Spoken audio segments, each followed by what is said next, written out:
beginning. So, ladies and gentlemen, good morning to the conference about parliamentarism and parliaments throughout the COVID pandemic and post-pandemic. We are starting with a round of greetings by the main organizer. The main organizers are the European Center and the Adenauer Foundation, the Adenauer Stiftung, and the Foundation for Science. So now over to Professor Ujazdowski, who was the very initiator behind this conference. Over to you, Professor. Dear ladies and gentlemen, I would like to welcome everyone most cordially on behalf of the European Center for Political Research at the Łódź University. And I would like to thank the Adenauer Foundation for taking their interest in this event and for supporting our project. I'm very happy that the ideas that we talked about months ago now have come to fruition. A few words about the very context behind this conference. Raymond Aron, back in the 60s of the previous century, analyzed the evolution of regimes in the west of Europe, and he defined at that point the process of weakening, the process of erosion of parliaments. And at the same time, he claimed that parliaments were absolutely necessary because they are the arena where governments and authorities can be evaluated and assessed. So it's not the only function of parliaments, but this function of parliaments is absolutely indispensable. At that point, Aron talked about indispensable, parliaments being indispensable.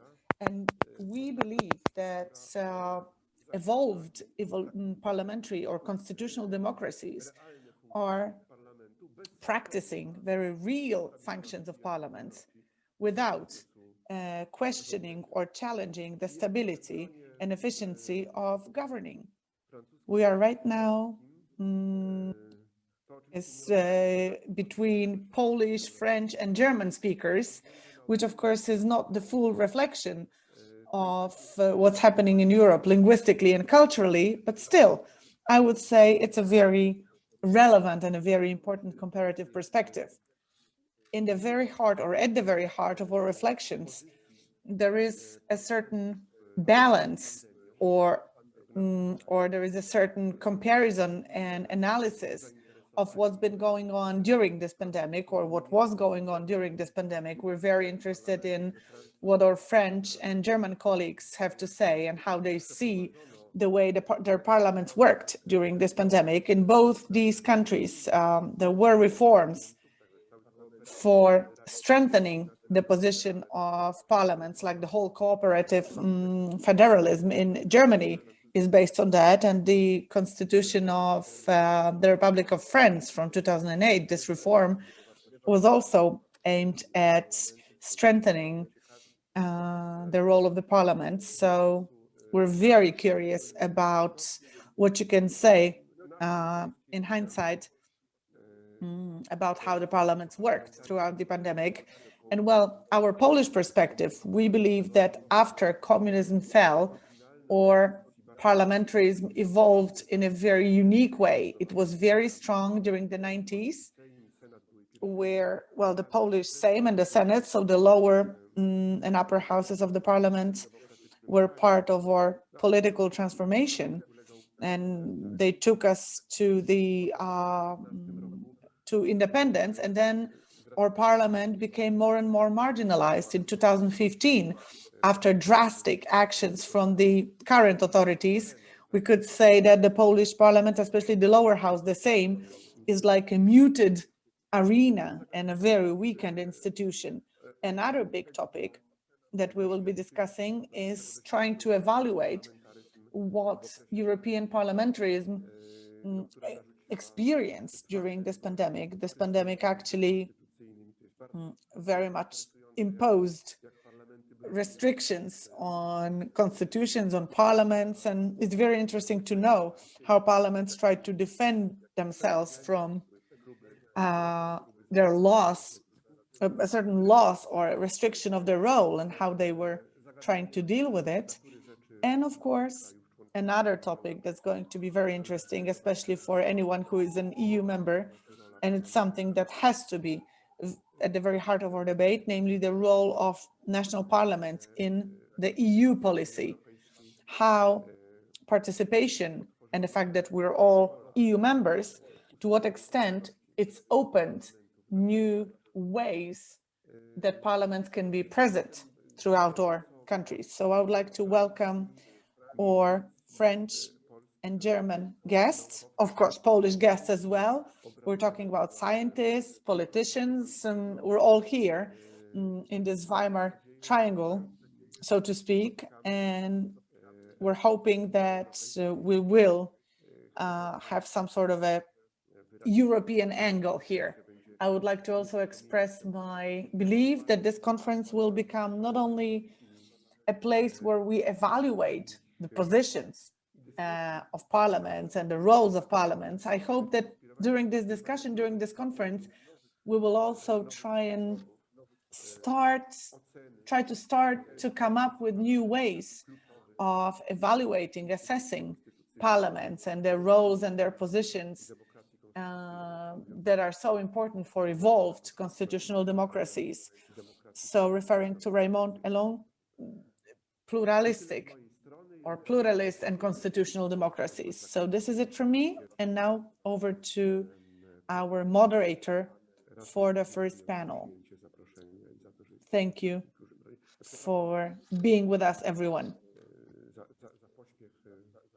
Sorry for my hasty. Now over to Robert Grzeszczak from the Polish Academy of Sciences, and then over to Dr. Grzegorz on behalf of the Adenauer Foundation. Thank you so much for giving me the floor. Thank you, Professor. Dear ladies and gentlemen, I'm not going to take long, but still I would like to say something about the very context and about what I specialize in, namely the European Union and the EU context. Modern European parliamentarism cannot be analyzed, cannot be diagnosed, or in any way described without this very strong European context. We have to take into account the European integration context, and it's a certain lens, and through this lens we see all the factors, all the processes that corroborate something that's already become a fact, namely the division or separation of powers by Montesquieu. It's been eroding. But when we're talking about state structures or national structures and the EU structures, even though in the EU, this separation of powers or system of checks and balances hasn't been explicitly expressed, even though there is talk about balance, checks and balances, but still, it's a little bit different at the level of EU, it's a little bit different at national levels. EU integration is more practical, so that 27 countries, or actually economically speaking 32 countries, can collaborate together, and the EU has to evolve all the time, just like riding on a bicycle. If you stop, then you fall. So you have to move forward, otherwise the European Union and its existence will be put into question. So its constant development means that national parliaments have to still all the time try to find their way or navigate new facets of integrations. They have to participate in the process of integration, and they have to evolve, develop, grow all the time. I have this sense that the Polish parliament, unfortunately, has moved backwards, so to speak, especially in trying to promote discussion about how we can develop and integrate at the same time, compared to what was happening in the previous decade.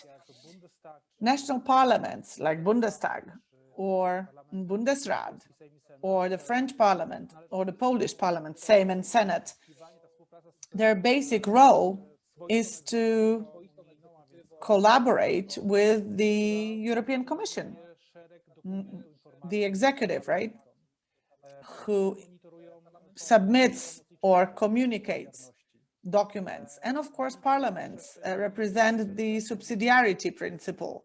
They monitor the space of safety and justice.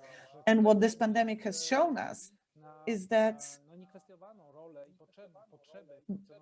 there is a need, an unquestionable need for parliamentarism and the right to consent or veto certain procedures. Consent that is absolutely necessary, that is required, is of course inscribed in the legal systems of different member states. Parliaments in different member states have this mechanism at their disposal to say yes or no. So it's very much black or white, but still they have the right to say I consent or to say I veto. And that was very important, especially when the recovery and resilience mechanism was being negotiated. And it can all happen, or parliaments can perform their roles within the EU, can do that dynamically, can do that more profoundly and more effectively, if parliaments also collaborate with one another, not just with the EU. So sort of interparliamentary collaboration. It's not just for decoration. It's not just formal, as it happened before our accession to the European Union. But once parliaments are already in the European Union, they are in a way forced in some cases, or they simply see the value behind collaboration between parliaments, between themselves. And parliaments, in order to navigate dynamically evolving integration processes, they are still confronted nationally and internationally. They are confronted with all the different crises, waves of crisis, like, for example, the COVID crisis. Actually, what COVID did to democracy, what COVID did to civil rights, what COVID did to parliaments, we don't even know that. We cannot even assess that yet, not yet. But many changes have, of course, occurred, just like this conference, right? That's happening online and not live. Many things have changed. But from meetings like this one, a lot will depend. It will dictate how quickly we will understand the scale of these changes and how quickly we will come up with a new modus operandi, with a new MO, either strengthening parliamentarism, because actually, surprisingly, crises are often a certain way to rebound, to move forward, to progress even faster, just like a trampoline that sort of helps you rebound. But it's been a fact that the legislative is, of course, changing. Its role is changing. And in Poland, for example, it's trying to encroach on the judiciary, for example, and the competences of the judiciary. So I hope that today's meeting will be a way for us to open our eyes and see what's been going on and what could happen to parliamentarism. Thank you. Thank you so much. And now over to David Grzegorz. Many thanks for the kind introduction. It's good to be among friends. Professor Grzesiak, Senator Ujazdowski, thanks for organizing, for setting up this meeting. It's very important. Ladies and gentlemen, I would like to extend a warm welcome to you on behalf of Konrad Adenauer Foundation. My name is David Grzegorz. I'm the head of the office in Warsaw. I'm delighted that today we will be discussing a very important topic that has not received enough attention in the last few months. The role of parliaments as places of decision and debate has changed during the corona pandemic. Too often it was executive decisions that curtailed the necessary democratic debate. I discussed this problematic development with Senator Ujazdowski some time ago, and I'm happy that we set up this conference to really go into detail and to talk in detail about parliamentarism. On the one hand, we want to set an example and underline that we are firmly convinced of parliamentary discussion processes and that we want to exchange experiences between different countries. I'm pleased that we succeeded in bringing experts from Germany, France, and Poland together. Thanks to all speakers for your participation. We really appreciate that the fact that you are participating virtually, even though we all are fed up with Zoom conferences and online meetings. I think discussions like this are extremely important, and I'm really looking forward to the debates. The Konrad Adenauer Foundation is convinced that vital democracies must come up with good solutions in parliaments in order to counteract populism. And the corona pandemic should be a lesson to us. No matter how good the reason is, we shouldn't forget to discuss and just seek the good solution. Just follow the well-meaning head of government isn't the best solution. Democracy thrives on debate, which is why I'm looking forward to our comments here. Thanks again, Senator Ujazdowski, Professor Grzesiak, for setting this up. I'm curious in the debates. The floor is yours. Bardzo dziękuję i przechodzimy od razu do panelu pierwszego, jeżeli Państwo pozwolą. Thank you so much. So let's move on to the first panel. If you allow me to introduce our guests, we'll have Ryszard Walicki from the Wrocław University. We have Professor Jean-Philippe Desrosiers, and we have Professor Werner Patzelt. Allow me to introduce our guests. Professor Werner Patzelt is a political scientist and writer. He's a PhD of the Passau University. I need to switch my view right.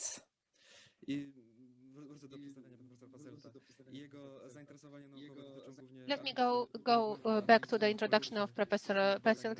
He's involved in the comparative analysis of research on parliamentarism as well as direct democracy and political communication. Professor, it really is a pleasure to welcome you with us here. Another participant of our meeting, Professor Jean-Philippe Desrosiers, a French lawyer who specializes in the area of the constitutional law. He works at the University of Lille, and he also works at the University of France. Professor Desrosiers established and is in charge of the International Forum of International and Political Constitutions, and it is the gathering of experts in public law. We also would like to welcome Dr. Ryszard Walicki from Wrocław University. He's an expert in the area of constitutional law. He's a member of the State Electoral Committee, and he is also a lecturer at Wrocław University. Since 2019, he's become professor of that institution. Professor Walicki, it is a pleasure. Our time is tight. That is why I would like to present to you the main subjects of the panel, and I would like to give the floor to the panelists in a moment. This panel is going to reflect on 3 issues. The first one is the reflection on the role of parliaments and their main functions prior to 2020. It is going to be the first subject and the first question about the significance of parliaments. And it has been being challenged for quite a long time now. Another subject of the discussion is the question of the pandemic and how it influenced the main functions of parliaments. Whether those parliaments were able to defend themselves from the attempts to restrict their competencies by the executive authority. Next, It's about innovation as well as the relationship between the parliament and the participatory democracy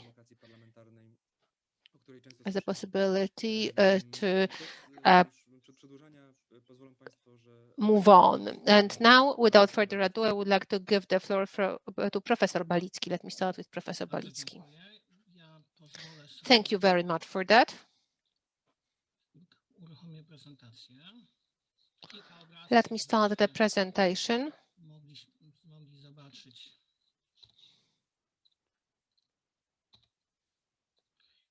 Just a few slides. I hope that you can see my presentation. My time is limited. I would like to thank the organizers for the invitation. The questions which were asked by Dr. Matlack are very important, and I will certainly revisit them. When we talk about the example of Poland, we have to go back to history. Without this, it will not work. I will not talk about all the historical elements, but we have to remember that the Polish tradition of the parliament is quite unique. Well, our tradition is really beautiful. It is from the First Republic, but it came to an end together with the collapse of the state at the time of the partition in the 18th century. It was a long and beautiful history of Polish nobleman democracy, but it just came to an end. After the First World War, regained our parliament also, but not for a long time. The May coup brought the construction of our parliamentarism to a stop. I wish it had not been the case. Well, perhaps the mistakes of the constitutional law of March 1921 could have been repaired. The time of the Polish People's Republic, it is the silent same.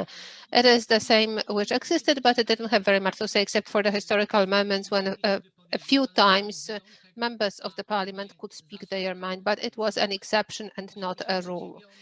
Then we moved on to 1989, and that is a great event in the history of Poland, and I think we do not appreciate it much enough. It is also important from the point of view of the parliament, because the return to democracy happened by means of the election that was, only partially free for the Senate and 35% of the seats in the lower house, but that was a peaceful way to democracy. And we moved through it by means of the Electoral Act. That is the time when we started to build the contemporary parliamentary system in Poland, bypassing the events happening in Western Europe and other democratic countries. And I think that we did not think it through properly, and we were not able to fully apply the solutions which were in place in other Western European countries. The first parliament after 1989 was strong, although its mandate was quite diverse. Members of parliament were elected with different level of acceptance, but the strength of the parliament resulted from the circumstances in which it was created, and it resulted from the fact that the political parties were weak or which did not exist. There were no parties that could enjoy the support in the society, and thanks to this, the parliament could become the arena where the most important decisions were made, and it was a good point of departure. However, we started to make some modifications quite fast, and those modifications were justified by the strengthening of the executive power for the state to be strong and efficient. At the same time, the rationalization of the parliamentarism happened without any safeguards for the real place for the parliament. Some changes were introduced, but they were not really well thought through from the perspective of the consequences they will have for the whole legal system. And the changes which happened also is connected with the strengthening of the partisan system. I am speaking about it yet another time because I believe that this element in the Polish system is playing an important role. the parliament of the breakthrough period had a possibility, had a chance, and it took advantage of that chance to make the most important decision. And it was in the parliament where the most important reforms, like the local government reform, were formed. I believe that that was the most successful reform we have introduced in Poland up to date, and we can see the positive outcomes of that, but also economic changes. They were forged in the parliament. The parliament was the stage where real decisions could be made, and that was the feeling of members of parliament at that time. However, the strength of the parliament did not result from the strong legal provisions or the culture well, the parties could not use the arguments they had, but on the other hand, also the political fragmentation led to the point that the government of Olszewski or Suchocka were minority governments. So they had to really take into account the power that was represented by the politicians in the parliament. The Constitution of 1997 introduced a classical model of the parliamentary system in the European version. It is an important thing to note that the division of or that the separation of powers here is not definite, that the blurring of the legislative power and the executive power visible in Europe has very real consequences, and we have to remember it when we design the whole system. I am not going to analyze it because it is not the place to do it now. Perhaps we can do this during the discussion to show the functions the same as to execute. This is the constitutional regulation. In practice, there are more functions. However, we go to the point when in Poland, the weakening of the parliament, which happened in Poland and in Europe in 2020 in connection with the outbreak of the pandemic, it was not surprising. Unfortunately, in Poland, the silencing of the parliament was happening already before. That was the result of many terms of office during which the parliament was pushed away from the place where the most important decisions were made. It resulted from quite limited parliamentary democratic traditions, which I tried to outline to you at a fast pace. But it also resulted from no reaction to the consequences of the European integration for the functioning of the parliament. There was no appropriate reaction to the requirements of the globalization, which also are visible in the functioning of the parliament. So if we combine it with the strengthening of the executive power, this is what happened in Poland.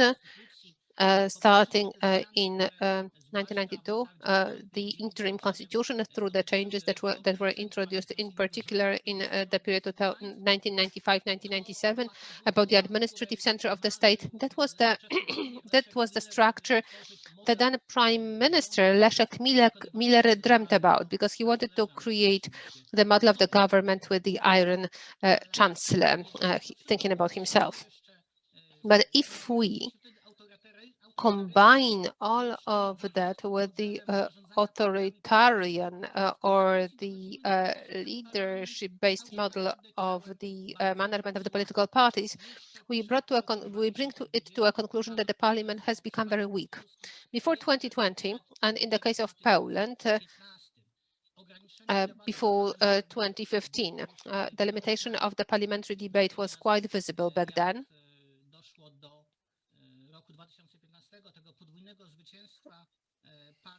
In 2015,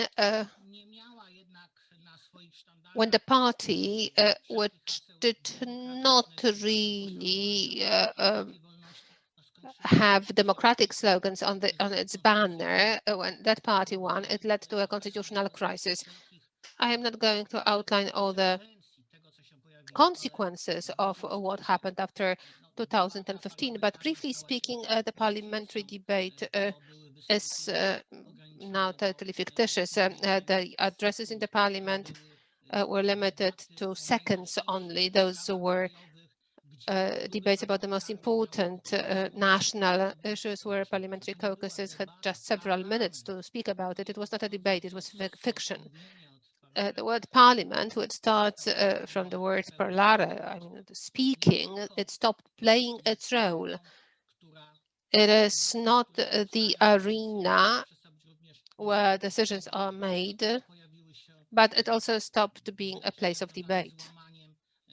It was also connected with different events connected with the violation of the bylaws of the parliament, for example, that at the expedited mode without the commission appointment, the codes could not be changed, or the sanctions for the members of the opposition were introduced, and the parliament became just a dummy.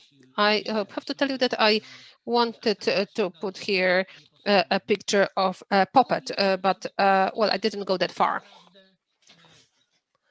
COVID-19. COVID-19 only strengthened all the negative phenomena that were there. The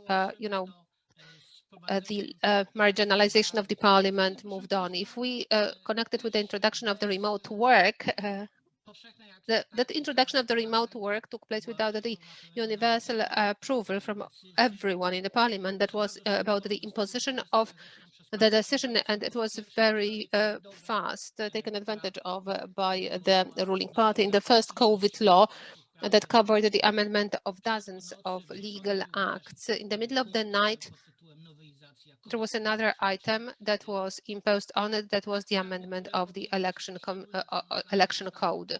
A legal act which should be very well thought through was amended by surprise in the middle of the night. Well, the COVID laws that came out every month were mega laws introducing different amendments or new laws in different legal acts, sometimes dozens of them at a time. And at the end of the day, no one knew what the current legal status was. Well, there is also a thing that, for example, there were some amendments which were introduced as Article 15 ZZZZZA, which amended something. It was not a joke. The control function also disappeared.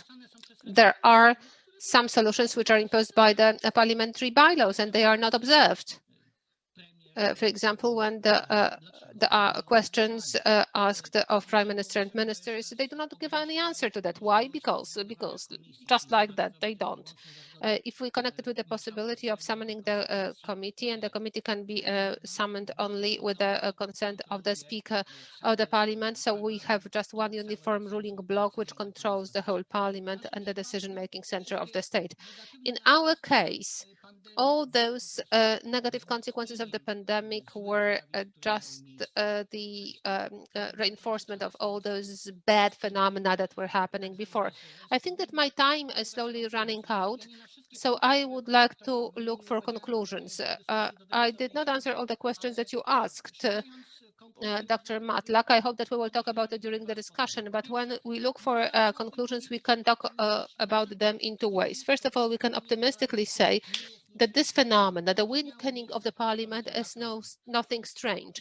It has already happened a few times in history, nothing new under the sun.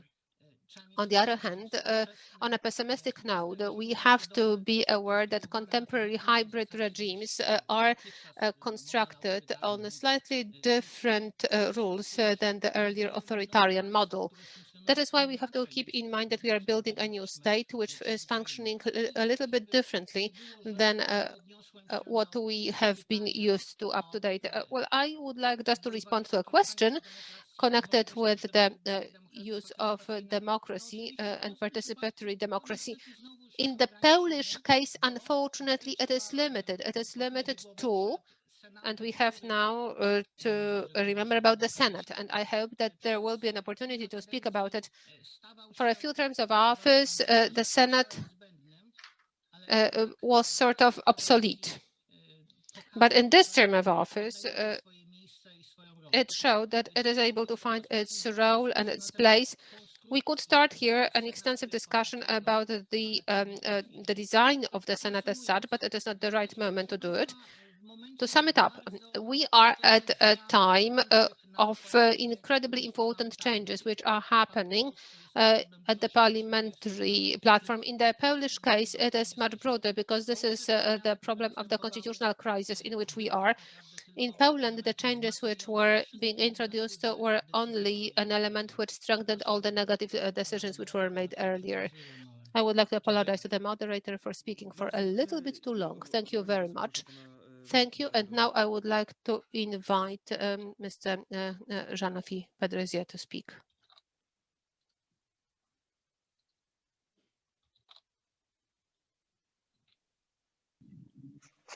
Thank you.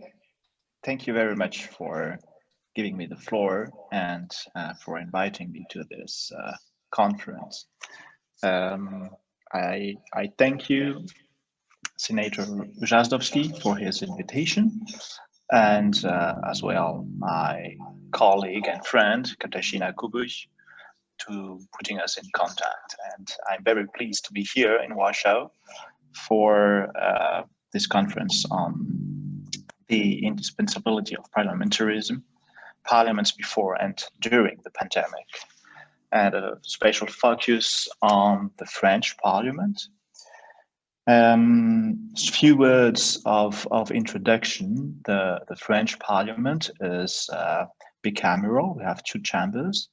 The National Assembly, composed by 577 deputies, and the Senate, composed by 348 senators.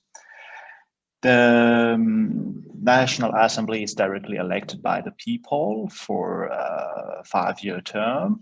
The last elections has been in 2017. They are elected the same year as the President of the Republic, not exactly at the same moment, but like 5 weeks afterwards.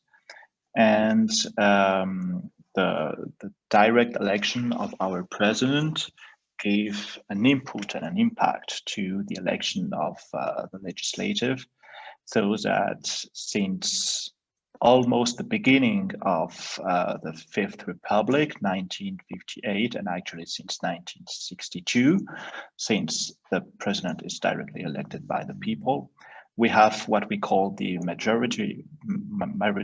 majoritarian fact in the National Assembly, which is the existence of a stable and durable majority supporting the executive, the government, and the president. The Senate is indirectly elected by the people. He's elected by the local authorities. And I won't make a long conference on the Senate, even if the Senate is organizing this meeting. But let's say in a few words that our Senate has always been a counterpower to the executive, even during the period where the government and the Senate appear to be on the same political color. By now, the president and the National Assembly are from a party called La République En Marche, EN, let's say, and the Senate belongs to right, conservative majority. The president is more central right, central libertarian. During, before the pandemic, we had an important reform of our system in 2008 with the aim to reinforce the legislative power, but actually this aim hasn't been enforced, or only partially enforced. The most important element of the reform was the introduction of direct constitutional review for the people. And another part has been the reform of the legislative proceedings, which gave some more power to the parliament, which gave some more power in the control as well.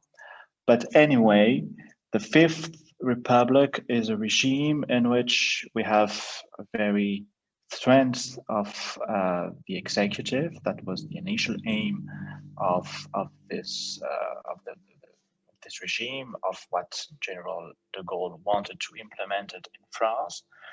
And we never get to change this establishment, so that still now, and especially since 2017, the parliament, in particular the National Assembly, is devoted to the executive.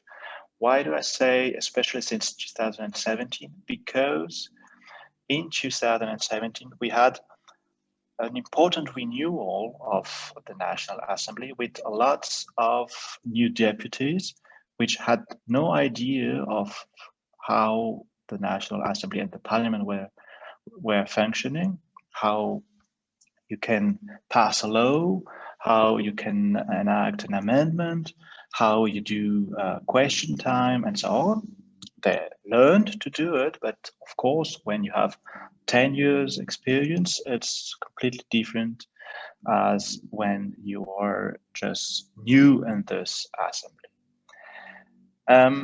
During the pandemic, the French Parliament, and especially the National Assembly, because we have to make a difference, and I will focus on it, between the two chambers and between the works that has been done by the two chambers.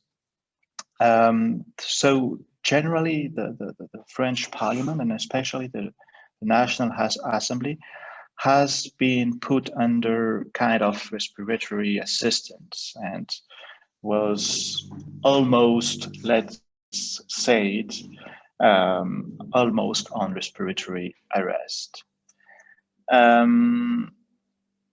Well, if you check the facts, you can see that Parliament was functioning because we enacted laws, we passed the necessary acts to introduce the state of emergency, the sanitary state of emergency. We had question times, we had inquiry commissions, we had deputies and senators present in the parliament. We had a constitutional council, which is our constitutional court, reviewing some acts and so on. But, and this but, the most important, but first of all, the National Assembly has been a cluster at the beginning of the pandemic. Between the March the 9th and March the 16th, we had 26 cases of COVID inside the parliament and only among the deputies, the members of the National Assembly. So it's like 5% of the deputies has been infected, and that leads to kind of interruption of the works of the National Assembly. Actually, these works of the National Assembly were planned to be suspended because we had on March 15th and March 22nd elections in France, and generally during the local elections the parliament is suspended to allow the politicians to go on the field and to make the campaign. But because of the pandemic, which started in France around March 10th, and the crisis started around March 13th, 14th, the parliament has been summoned again, and the act on the emergency state of emergency has been enacted in 5 days. But actually there was only 30 or 45 deputies present in the National Assembly. And that's why I'm saying that we were almost by respiratory arrest. On the second hand, with another very important mission of a parliament, which is the monitoring mission, the monitoring functions, all has been done at the National Assembly, and I'm doing here a very strict difference between the National Assembly and the Senate. All has been done to allow the executive to do almost what he wanted and to minimize the monitoring functions of this parliament. Perhaps you heard a couple of years ago some of crisis, a political crisis in France called the Benalla Gate, name of Alexandre Benalla, which was collaborator and assistant, co-worker of the President of the Republic. And we had inquiry commissions in the parliament to state what he actually did. And this inquiry commissions led to an important political crisis between legislative and executive. In the National Assembly, this inquiry commission has been stated just for 1 month, and at the end, majority and opposition exploded and couldn't go further in the inquiry. While in the Senate, the inquiry commission has been stated for 6 months, and at the end, the report, the published report, stated dysfunctioning in the executive, and there was a real crisis between the executive and the Senate. So that during the pandemic, the president of the National Assembly, which is very close to the president of the Republic, managed all the situation in order to minimize this monitoring functions and to avoid that the opposition took the opportunity to make politics and control the executive in a moment in which the crisis was very, very important in France.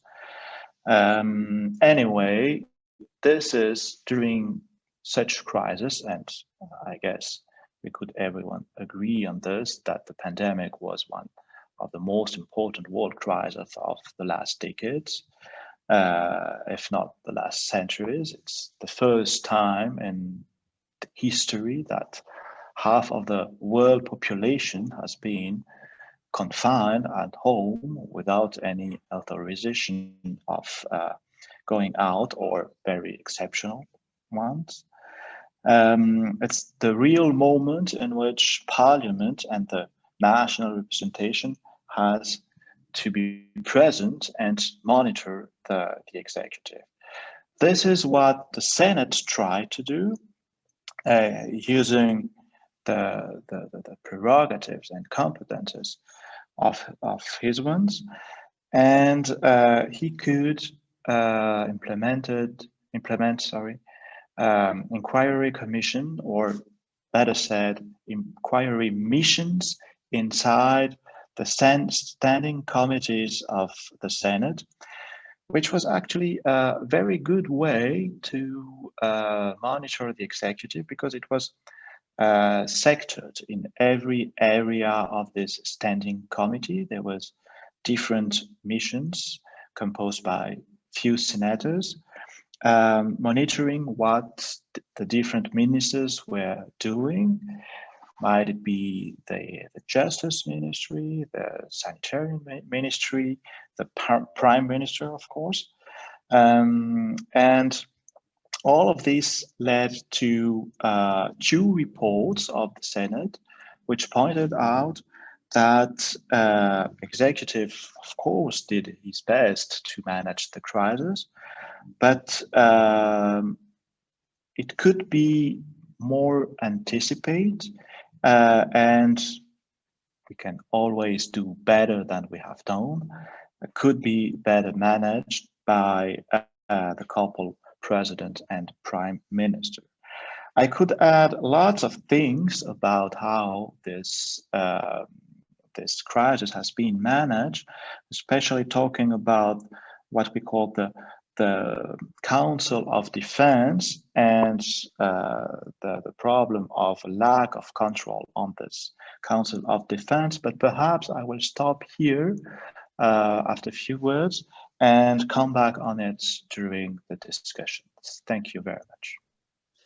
Thank you very much, Professor. And now I would give the floor to Professor Werner Patzelt. Well, I think that the best way to compare parliaments before and during the pandemic, and one day even after the pandemic, at least we hope so, the best way to compare parliaments is to look at how parliament's functions are fulfilled or have been fulfilled. And four among them are of utmost importance. The first one is connecting society with the central political decision-making system. The second function is controlling the behavior of the executive branch of government. The third function is to shape legislation. The fourth function is, at least in some systems of government, to select the head of government and then to support the government while facing the parliamentary opposition. And of course, there are differences among parliaments as to how effectively each single of these functions can be fulfilled in practice, not in constitutional theory. And these differences have to do with three factors, at least. The first one is the role assigned to parliament in a given constitutional structure. The second factor is the power of other politically relevant actors, like a leading party or a socio-economic oligarchy that gives shape to a country's domestic policy making. The third factor is the willingness of members of parliament and of parliamentary party groups to really engage in conflict with the cabinet or with a popular prime minister. To give only one example here, in Germany, during the migration crisis, Chancellor Merkel's immigration policy was not challenged at all by the parliamentary opposition, which even preferred to mute critiques of this immigration policy in Merkel's own party. And under such circumstances, of course, Parliament's role is reduced to giving applause to what the executive branch of the government is doing. So now have parliaments reacted to the pandemic? And depending on what factors, have parliaments been more of an arena type? Or based on what factors have they shown themselves as co-determining bodies?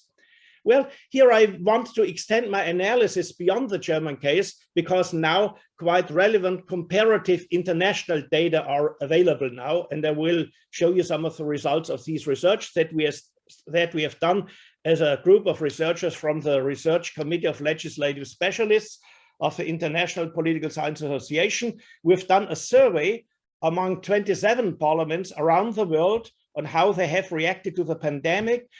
Between November 2020, last November, and February of this year, parliamentary researchers from Argentina to Japan and from South Africa to Norway, and also from France, not from Poland, unfortunately, have filled out a detailed questionnaire. And now I'm going to show you some of the central findings.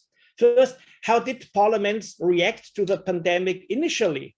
Well, most parliaments simply continued their sessions and stayed at their locations. Many parliaments limited physical attendance, both to plenary and committee meetings.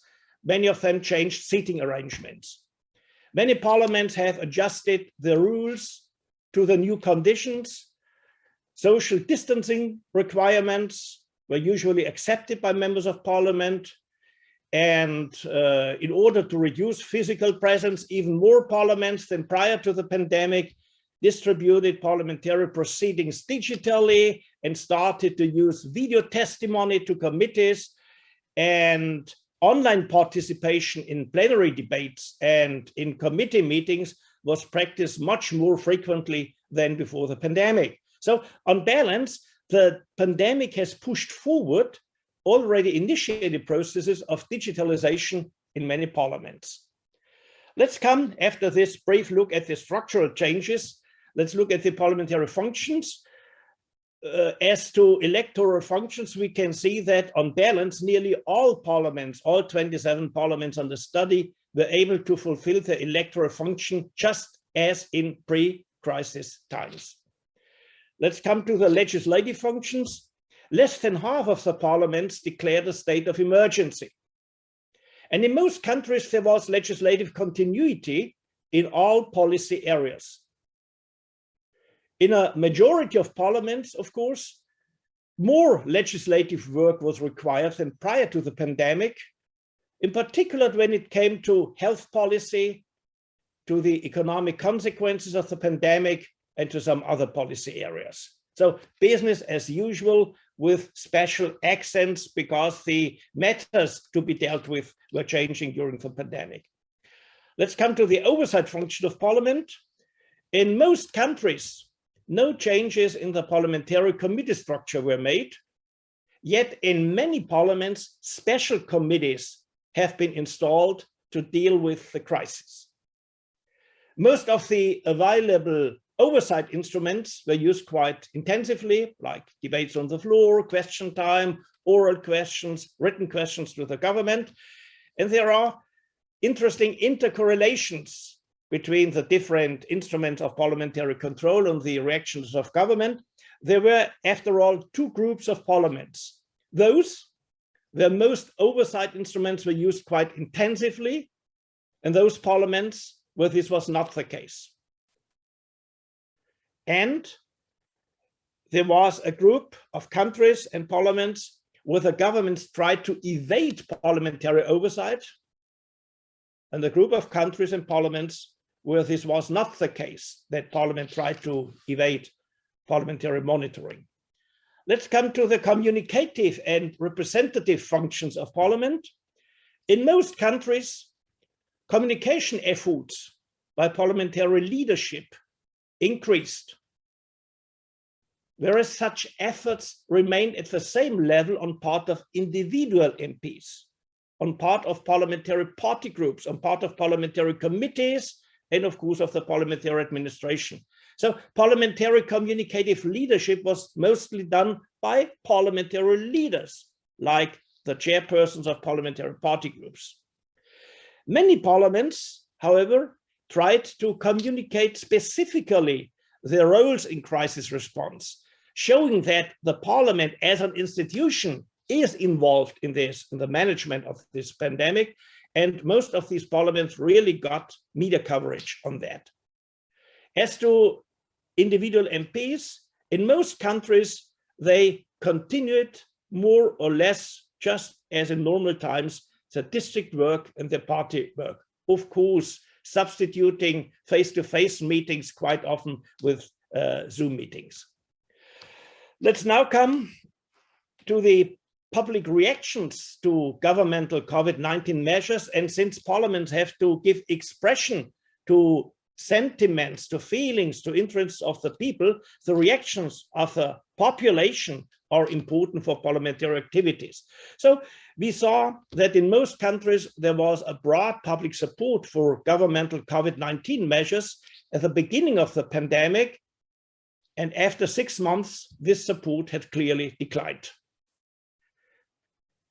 On balance, there was little protest against the imposed measures or against the economic consequences of governmental policies at the beginning. And after 6 months, for plausible reasons, such protest had increased.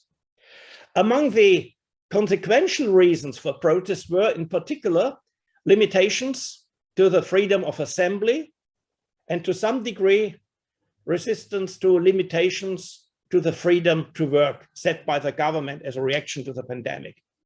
In most countries, populism increased during the first months of the pandemic, and this was, as analysis showed, correlated to a certain degree with perceived limitations to civil liberties. Pushback against governmental measures was most frequently caused by the public itself, and only to a lesser degree by parliaments, and some, and quite often important pushback was caused by the courts. Political trust, which to increase is one of the functions of parliament, political trust has increased during the first months of the pandemic. In particular, trust in parliament has increased, yet not trust in political parties, which is as usually paradoxical because parliament consists of parties and members of parliament usually are party politicians. Trust in parties and trust in government has been moderately, only moderately, but it has in fact been increased by intensified communication efforts by parliamentary leaders. So it is not without consequences how intensively Parliament engages in this institution's communicative responsibilities. Towards the end, we have briefly to address the question, how did Parliament's role change during the first 6 months of the pandemic? Well, for nearly all of our 27 countries under study, the government was judged to be the most important actor in the pandemic response, followed then by health experts, and only then by parliaments and by economic experts. The least important role has been ascribed to the courts. Among the experts who were so important, those experts working in government agencies were rated as of particular importance in most countries. And experts interacted with parliament usually in committees, for plausible reasons, of course. For many countries, it was judged that parliaments did their job right during the pandemic. In several countries, the pandemic is said to have weakened the role of parliament. In no less many countries, however, this is said not having been the case. So very much depends on the individual circumstances of a country. The influence of the parliamentary party groups and of individual MPs on COVID-19 related bills behind the scenes, not on the stage of public discourse, but behind the scenes, was rated as quite strong. Let's, to come to the end of my brief presentation, look at two background factors. The first background factor is the degree of freedom and democracy we can measure in a country. So here the basic finding is, the more freedom and democracy could be found in a country, the better the parliament was able to adapt to crisis conditions. And under such conditions of more freedom, of more democracy, parliaments were better able to oversee the government and its experts as a central actor in the pandemic, and they were better able to prevent the executive branch of government from doing harm to civil liberties, in particular to the freedom of the press. Doing so in countries with more political freedom and democracies, doing so, parliaments contributed clearly to public support for the government, to more trust in political institutions, that is, to more legitimacy of the system, and they contributed significantly to reduce populism and to hinder the spread of conspiracy theories. So apparently, freedom and democracy pay. And parliaments are, under such conditions of freedom and democracy, very, very useful for a polity in times of crisis, as one of the famous sentences of Raymond Aron has been many decades ago. And to conclude my presentation, let's look at background factor 2, the type of parliament. According to many specialists, we make a distinction between transformative parliaments and arenas, and transformative parliaments in comparison with arenas. Transformative parliaments usually continued their work and avoided to give governments too much leeway in taking action at the cabinet's discretion or in evading parliamentary attempts at maintaining control. Transformative parliaments tried to preserve parliament's influence by adaptation to the new challenges as far as committee structures and rules or procedures are concerned. Transformative parliaments put more emphasis on communicating Parliament's role in the pandemic, using debates on the floor usually, and personalization of policy positions, and they found the role better covered by the media. Transformative parliaments worked usually in societies with a particularly strong rule of law, which led to a more important role of the courts and to less limitations of civil liberties. So liberty, freedom is feeding on itself. And transformative parliaments were judged as doing a comparatively better job in the pandemic than less transformative assemblies. So after all, these results do not come as a big surprise. They confirm what we think to know as established political science wisdom about parliaments and the role. And here I stop my brief input into our discussion, and whatever should be said about German parliamentarianism in particular, well, I can say it if I'm asked on these issues during the remaining time of our discussion. Many thanks for your patience with my presentation. Bardzo dziękuję, panie profesorze. I od razu może przejdziemy do... Thank you very much, Professor. And now I propose that we can move on to the part that is devoted to comments and questions. The first person to speak is going to be Katarzyna Kubuj from the Institute of Legal Sciences of the Polish Academy of Sciences. If you want to ask a question, can you please let us know? We do not have very much time for discussion, but I hope that as many questions as possible will be asked. Now, Professor Kubuj.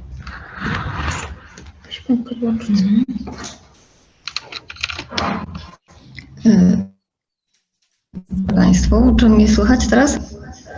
Can you hear me now? Dziękuję bardzo za zaproszenie. Thank you very much for the invitation.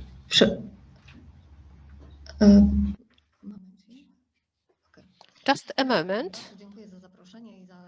Thank you very much for the invitation, and thank you very much for letting me say a few words of summary of very interesting presentations of our panelists. Those presentations depicted the differentiation of the position of the Parliament, both before the pandemic, during the pandemic, and they direct us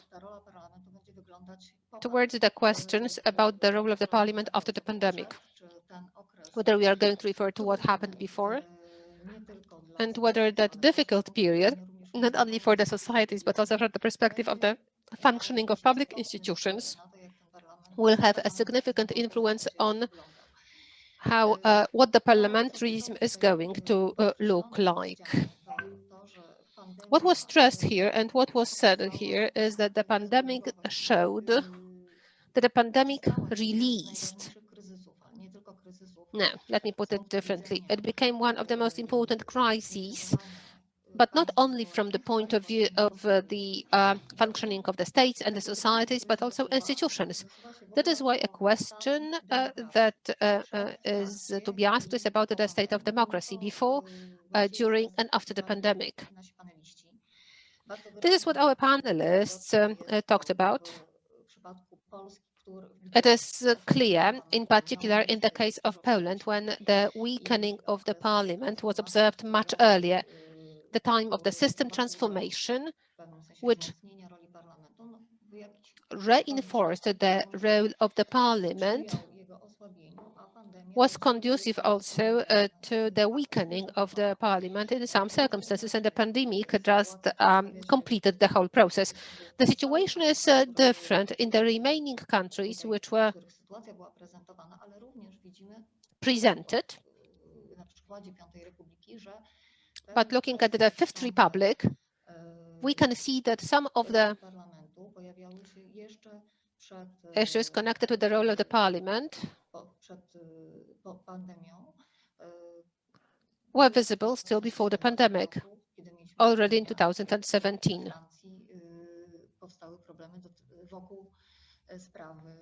That was the time when there were different problems coming up in France. In the last address, Professor Petzel also indicated, unfortunately, we lost the speaker. Unfortunately, I think that we lost the speaker. I think that everyone lost the speaker. If it is the case, I think that we have to move on to the next question. And if the professor is reconnected, we will give the floor to her again. So if you allow me, I would like to ask a question of all the panelists. And this is the question about the aspect. Oh, we have the professor back. You have to unmute yourself. Yes, I am back.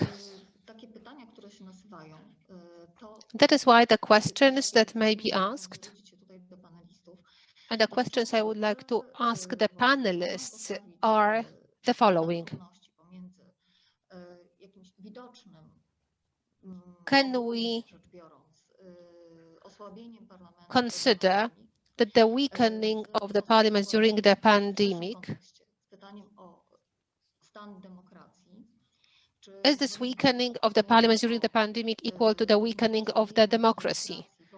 Can we also talk here about the weakening of democracy per se? Is the weakening of the parliament the same as the weakening of the whole democracy? But there's another thing which came up here briefly, but it also was asked by organizers. This is about the form of direct democracy. Does the pandemic rule out the participation of the citizens in making different decisions? It seems that it is the case. But is it really so? Or there is some important element connected with that during the crisis period when the parliament is weakened. What about the direct democracy then? And I would like to finish my address now. It is quite interesting, and this is the question of Professor de Rosière about the form of direct democracy in France. In 2008, it was a little bit expanded. Does the period of the pandemic influence the further weakening of this weak instrument of direct democracy? That's it. By means of short introduction and questions to introduce the discussion. Thank you very much.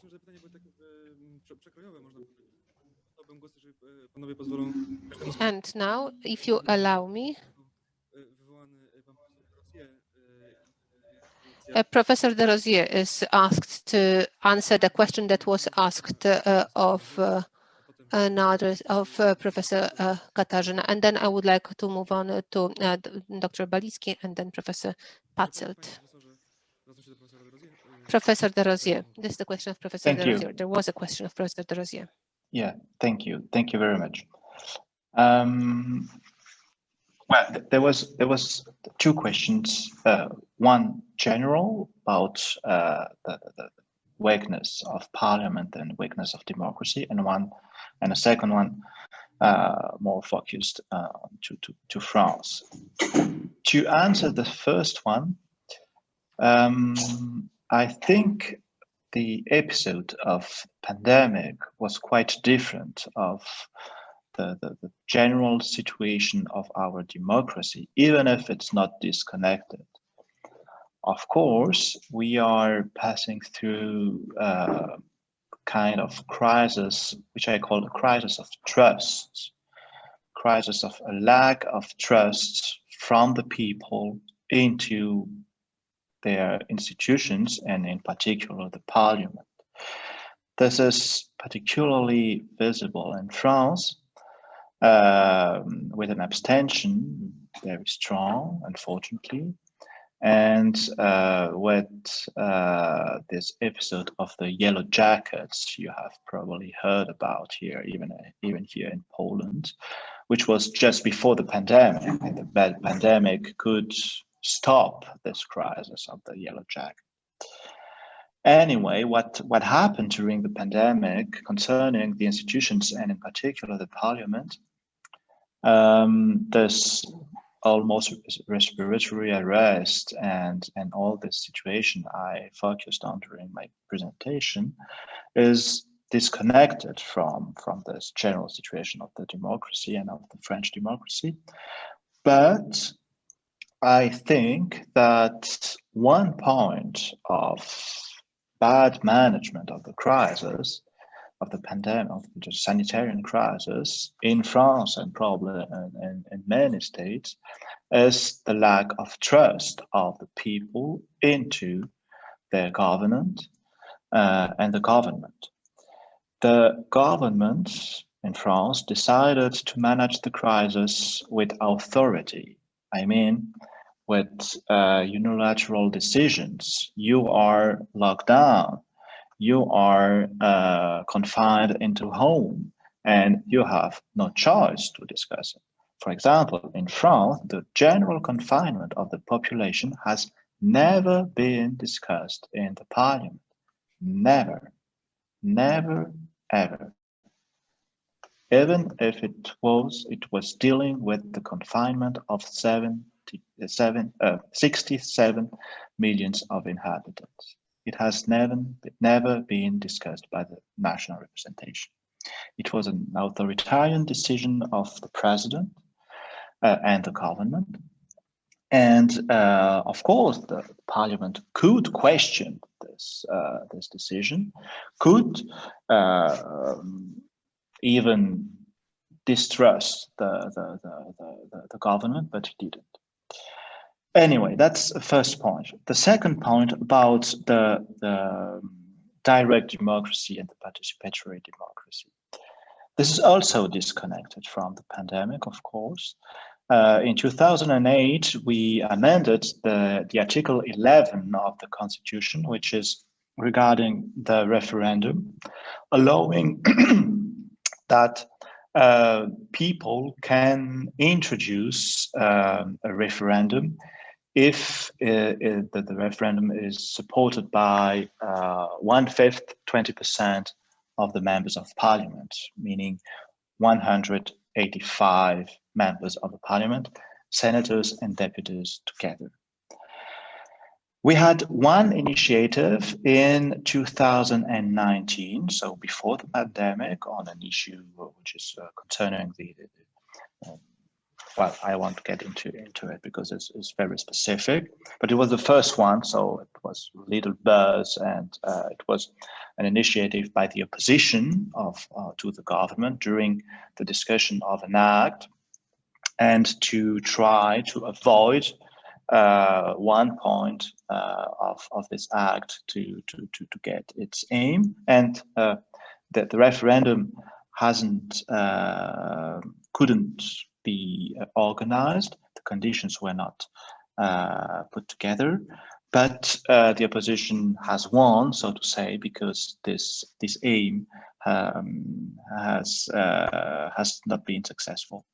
Now, just now, in the last days, another referendum bill has been introduced. Not formally yet, because we are still waiting for the 185 members of parliament, but I guess the opposition will get it, on an universal access to social care. And this is directly connected to the crisis. It's a direct consequence of the crisis. But it's a very political initiative, of course. We are 1 year or 11 months before the elections, the presidential and legislative elections. We have social situation in France, and when I mean social, I mean especially from the hospital. This situation in France, which is very critique, and the opposition is trying here to introduce a debate during the next 10, 11 months, because once the initiative has been introduced, you have 9 months to collect the signatures of the people, hoping to get to a referendum. That won't happen. That won't happen because we need 10% of the electors, meaning 4.7 million signatures, and this is impossible. The biggest petition we had on the internet using Facebook and everything was almost 3 million, and it was a very big success. So imagine 4.7, 4.8 million signatures formally collected by the Minister of Interior. It's impossible. But if we have only 1 million, that would be a success. So I'm seeing Mr. Matlak. I'm finishing my answer. This is not connected because it's not inside the proceedings of managing the pandemic, but it's direct consequence using a new instrument, a new proceeding introduced by the reform of 2008. Thank you. Bardzo dziękuję, panie profesorze. I oddaję głos profesorowi Balickiemu. Thank you, Professor. And now over to Professor Balicki. Well, Professor Kubik showed us two questions that could sort of start us off for a few hours of discussion. So, but I don't have all that much time. So the state of our democracy versus the pandemic and its consequences. Well, just like I tried to show you in my short presentation, the pandemic allowed the executive or use certain mechanisms that authorities used before. So actually for us, the more important thing is the state of democracy that led to the fact that the parliament became a marginal body, a marginalized body. And that was the problem. The pandemic actually increased, intensified certain mechanisms, but actually the rules were broken before that. Like, for example, the fact that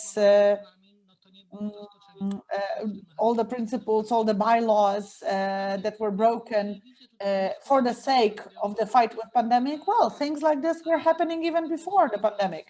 So I don't see a direct link, but definitely the pandemic intensified some negative tendencies that had been going on even before.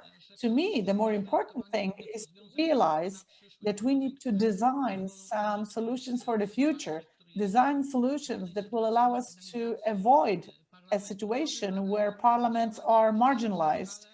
But this requires action that's much broader, on a much broader scale. Without amending our constitution, we may not be able to strengthen the Polish parliamentarism. We would have to start a discussion about the role of the Senate, both houses of the parliament, and so on.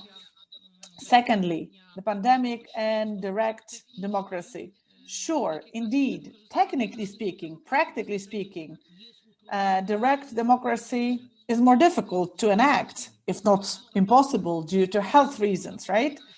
But one might try to use technology to enjoy direct democracy, but it's not the same. If we start using a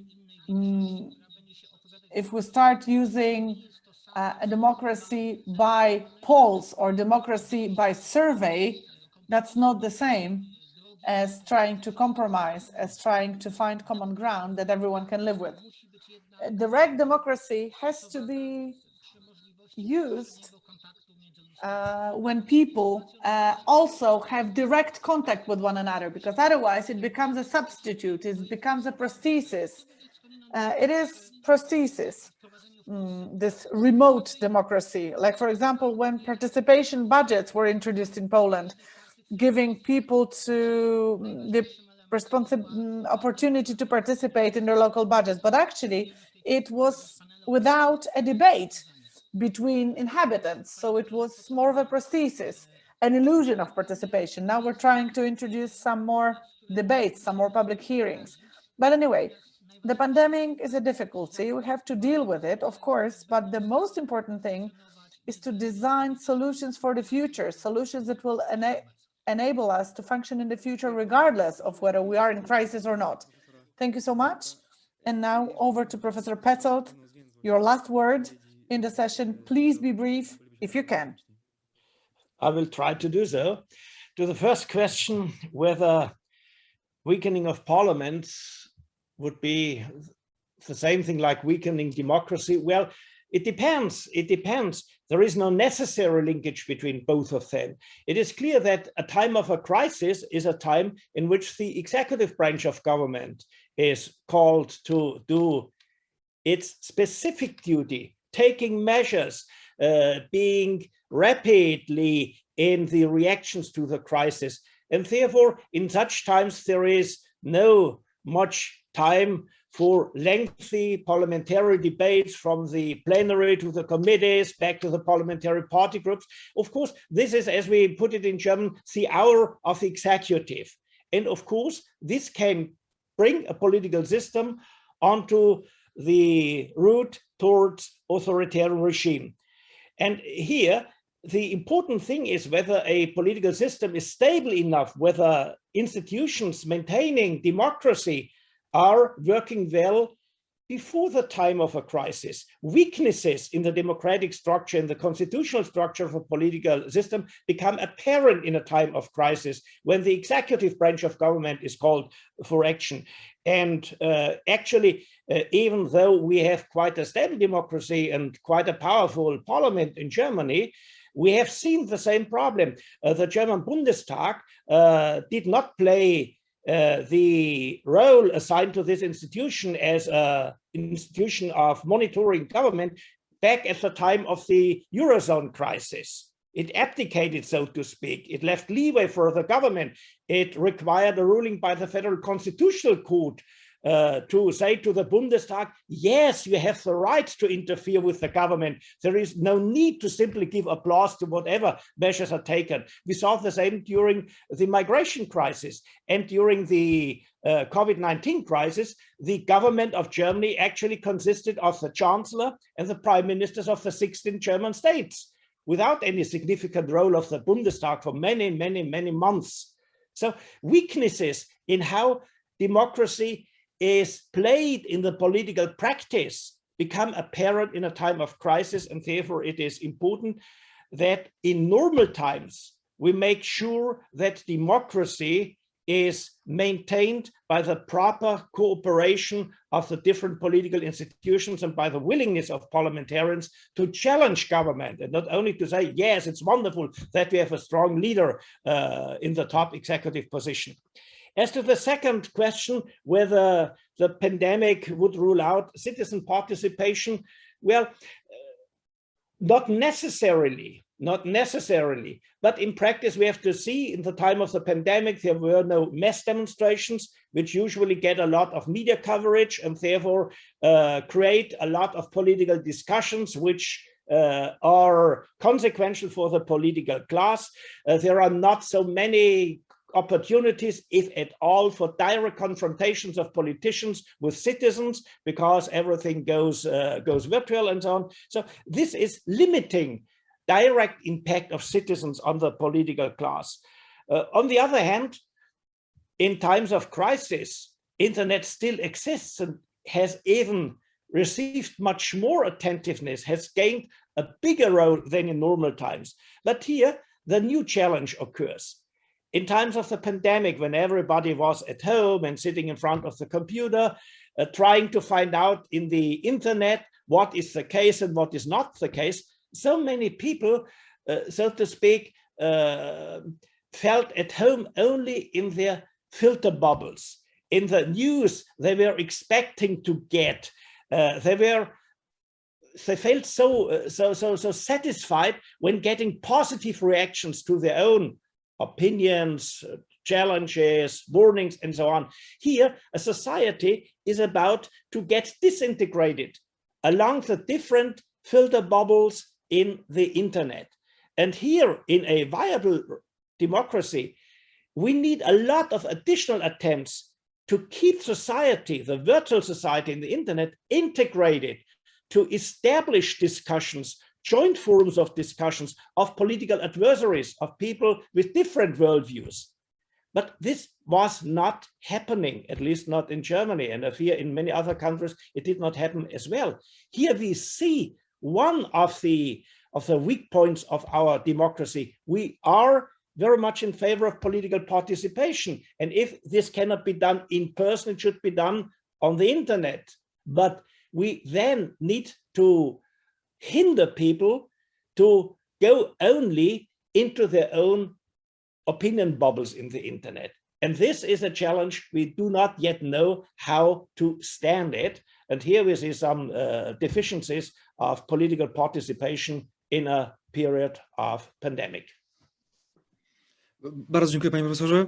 Bardzo dziękuję wszystkim uczestnikom tego panelu. Thank you, Professor. I'd like to thank all the participants, all the panelists, gentlemen and madam, for your interventions and answers to questions. We are now over time, so I will finish the first panel. Now everyone, I'm inviting everyone to the next panel, and we'll see one another at 12. And we will hear about national parliaments and their interactions within the European Union. And then at 1:45, we'll have a more political panel.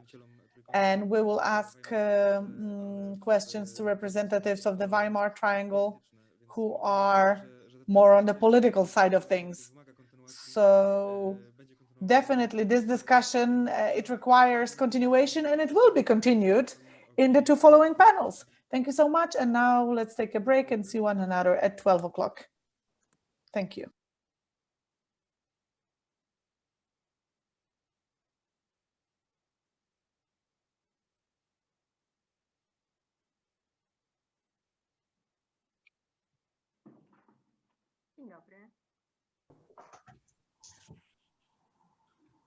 Yeah, okay, so I think with no further ado, we will start. Welcome everyone after the break. My name is Katarzyna Krzyżanowska. And yes, are we there all? Or shall we wait? I don't know if I should start now or not. I think you can start. Okay, perfect. So once again, welcome everyone. And it's my great honor to moderate this second debate. And let me warmly welcome our distinguished guests who have kindly agreed to participate in this discussion. So Professor Aleksandra Matz, Dr. Diane Frumash, and Dr. Karolina Borońska-Hryniewiecka. And now I will briefly present each panelist. So Aleksandra Matz is a professor at the Willy Brandt Center for German and European Studies at University of Wrocław. She obtained a PhD in political sciences at the University of Bremen and habilitation from the University of Chemnitz. In her academic work, Professor Matz researches social, economic, and political aspects of the European integration, with a special focus on Poland and Germany. And currently, she is working on a very timely project on transformation of democracy during the pandemic. Dr. Diane Frumash is a Marie Skłodowska-Curie Individual Fellow at Sciences Po Paris. Previously was a Max Weber Fellow at the European University Institute. And her research interests encompass interparliamentary cooperation, as well as independent fiscal institutions in the EU. Currently, she is working on her monograph on the role of the legislatures in the EU member states. And last but not least, Dr. Karolina Borońska-Hryniewiecka is a visiting fellow at Sorbonne University and a lecturer at the Institute of Political Sciences at University of Wrocław. She was a director of the EU program at the Polish Institute of International Affairs, and she works on the institutional reform of the EU, democracy deficit, and multi-level governance. She has just published a monograph on the national parliament's role in the EU political system. So welcome very much. And I will now sketch the main points of our discussion, somehow following up the threads that appeared in the previous session. So the Lisbon Treaty, which has been called the Treaty of Parliaments, empowered both the EU Parliament and the EU national parliaments. Most notably, the treaty introduced the early warning system, and many new ideas have emerged in the past years, including the mechanism of the red and green card. And since then, the national parliaments have been referred to as multi-arena players. However, the EU has been often criticized for a democratic deficit in its institutional system. And we are now at the very critical moment for the EU, as was already discussed in the previous debate, because it is working its way out of the pandemic and implements recovery programs. It is also a moment when the delayed and much wanted the Conference on the Future of Europe is finally launched, and European democracy is one of its main topics. In this context, we will discuss the national parliaments and their role vis-à-vis the European institutions. And similarly to the previous debate, each panelist will have around 8 minutes to present an intervention, and then we'll move promptly to the Q&A session. So please do prepare your questions and comments during the presentations. So now I will just give the virtual floor to Professor Mats. Katarzyna, thank you very much. Thank you very much for the invitation and the opportunity to present my ongoing research in this panel and engage in a discussion. I have prepared few slides, I think 4 slides, to give some structure to my presentation. So I will start screen sharing now. I hope this option is available for panelists. I think yes, it is. Okay, I think it worked. Yes. Perfect. So slideshow. It's just that I cannot use the slideshow option. Do you know? Yeah, now it does. Okay, perfect. So knowing that I'm the first person, to opening this panel and addressing the more vertical relations between national parliaments and the European Union, I thought that I will concentrate on more general questions, and obviously I know the research focus of Diane and Carolina, so I could anticipate in which areas they would be most interested to make an input. So I'll start with the opening question, whether the European Union is a factor of growth or disempowerment, a weakening of national parliaments. Well, if we look at the literature, right, we know that it's actually both, right? So the European Union has had both an disempowering impact on national parliaments, but also empowering, right? So looking now at this disempowering factor, well, many studies have already observed 20, 30 years ago that the European integration process has eroded national legislative and scrutiny powers, right? So with the European integration process, the capacity of national parliaments to exercise their legislative and scrutiny function has become somehow restricted. For different reasons, right? One of the basic factors was the allocation of previously national competences to the European level, right? We had a bottom-up process since the beginning of, the setup of the European integration project, and that obviously implied that the European Parliament has become more has acquired new competences.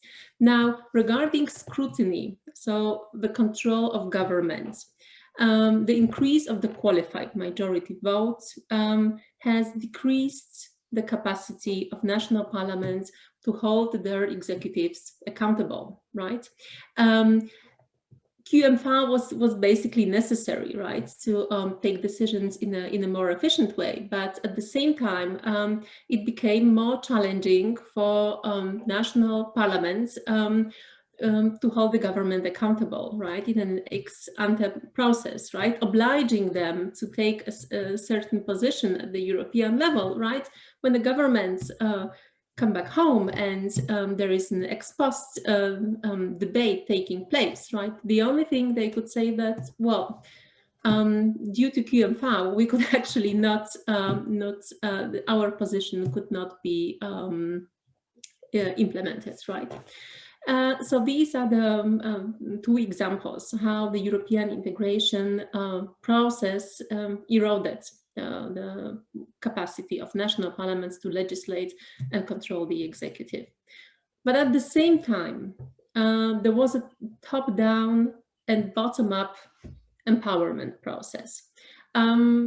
Personally, I think that the bottom-up empowerment, the reaction of national parliaments to adopt to the European integration process has been even more interesting than the top-down process, right? Why? Because parliaments learned that European integration process is there to stay, so they have to adjust, they have to find new ways, establish new transnational, vertical and horizontal contacts, linkages to control their executive in an efficient way on matters related to European Union. I mean, something like this could not be done from the scratch.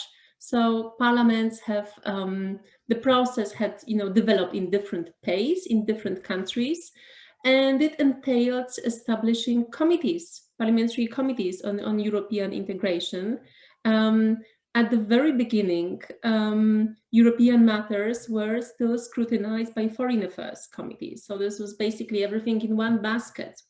But at some point, there was this distinction made in most states to separate foreign affairs, European matters from foreign affairs, and to become more specialized. And this was a long institutional process, adaptation of national parliaments, developing national expertise in these matters, and so on.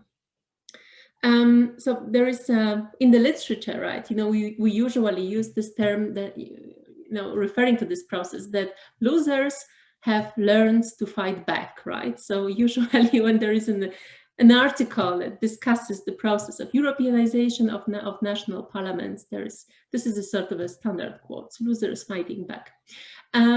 So that's for the bottom-up empowerment, but there was obviously also a top-down process from the European level, and that's related to the Lisbon Treaty. So the Lisbon Treaty in general strengthened the role of parliaments, parliamentary representative democracy in the European Union. So not only national parliaments were in the focus, but also the European Parliament. And then I won't get too much into details. So the general goal was to give more, strengthen the democratic control of the legislative and process at the European level, and give national parliaments better access to information at the European level, and avenues to influence the process, to make a meaningful input. Well, so it was a good beginning, but then we had a first crisis, the European sovereign debt crisis 10 years ago, and now we are still in the pandemic, the second crisis, and both of these crises actually had a predominantly negative impact on parliaments. And the research that also the project that has been presented here, Parliaments in the Pandemic, in the previous panel, is very much focused on the following questions. So what has been then the impact of these two crises on representative democracy, right? Looking in general at the European Union, not only particular national parliaments, and to what extent does this current crisis generate new trends, or is it, in other way, is it similar or is it different to the sovereign debt crisis? What is the impact on national parliaments? So basically, well, it's as I say, it's a very short presentation. It's a sort of a teaser, but it draws on my current research project, Pandemo, that examines the impact of the pandemic on representative democracy in the European Union. And if you're interested, you can find some findings in the special issue that has been recently published in Parliamentary Affairs, when we look at the impact of the role of populist actors in the parliamentary setting. Now, so going back to this, general findings and the impact of pandemic on national parliaments, on a very general level, we can see some common trends. And the first common trend, EU-wide, is the dominance of the executive. We have seen it during the EU sovereign debt crisis. We have seen it during the pandemic. And the second element, common element that we have seen 10 years ago and that we see now is an asymmetric disempowerment, right? We can see that the crisis situation, no matter what kind of crisis it is, it has an asymmetric impact on national parliaments. It does not affect them in the same way, right? There's no one-size-fits-all approach. And how do we understand this asymmetry? We have an asymmetry across countries, right? And we have asymmetries regarding parliamentary functions. So now, regarding the asymmetry between countries in the sovereign debt crisis, we could see that southern European countries were most parliaments in southern European countries were most disempowered. And now we can see that parliament in states where democracy has not been fully consolidated, fully stable, have suffered most. So these states, parliaments, like in Poland and Hungary, proved to be a sort of an easy prey for the pandemic and a strong executive. The second dimension of this asymmetric disempowerment are the functions.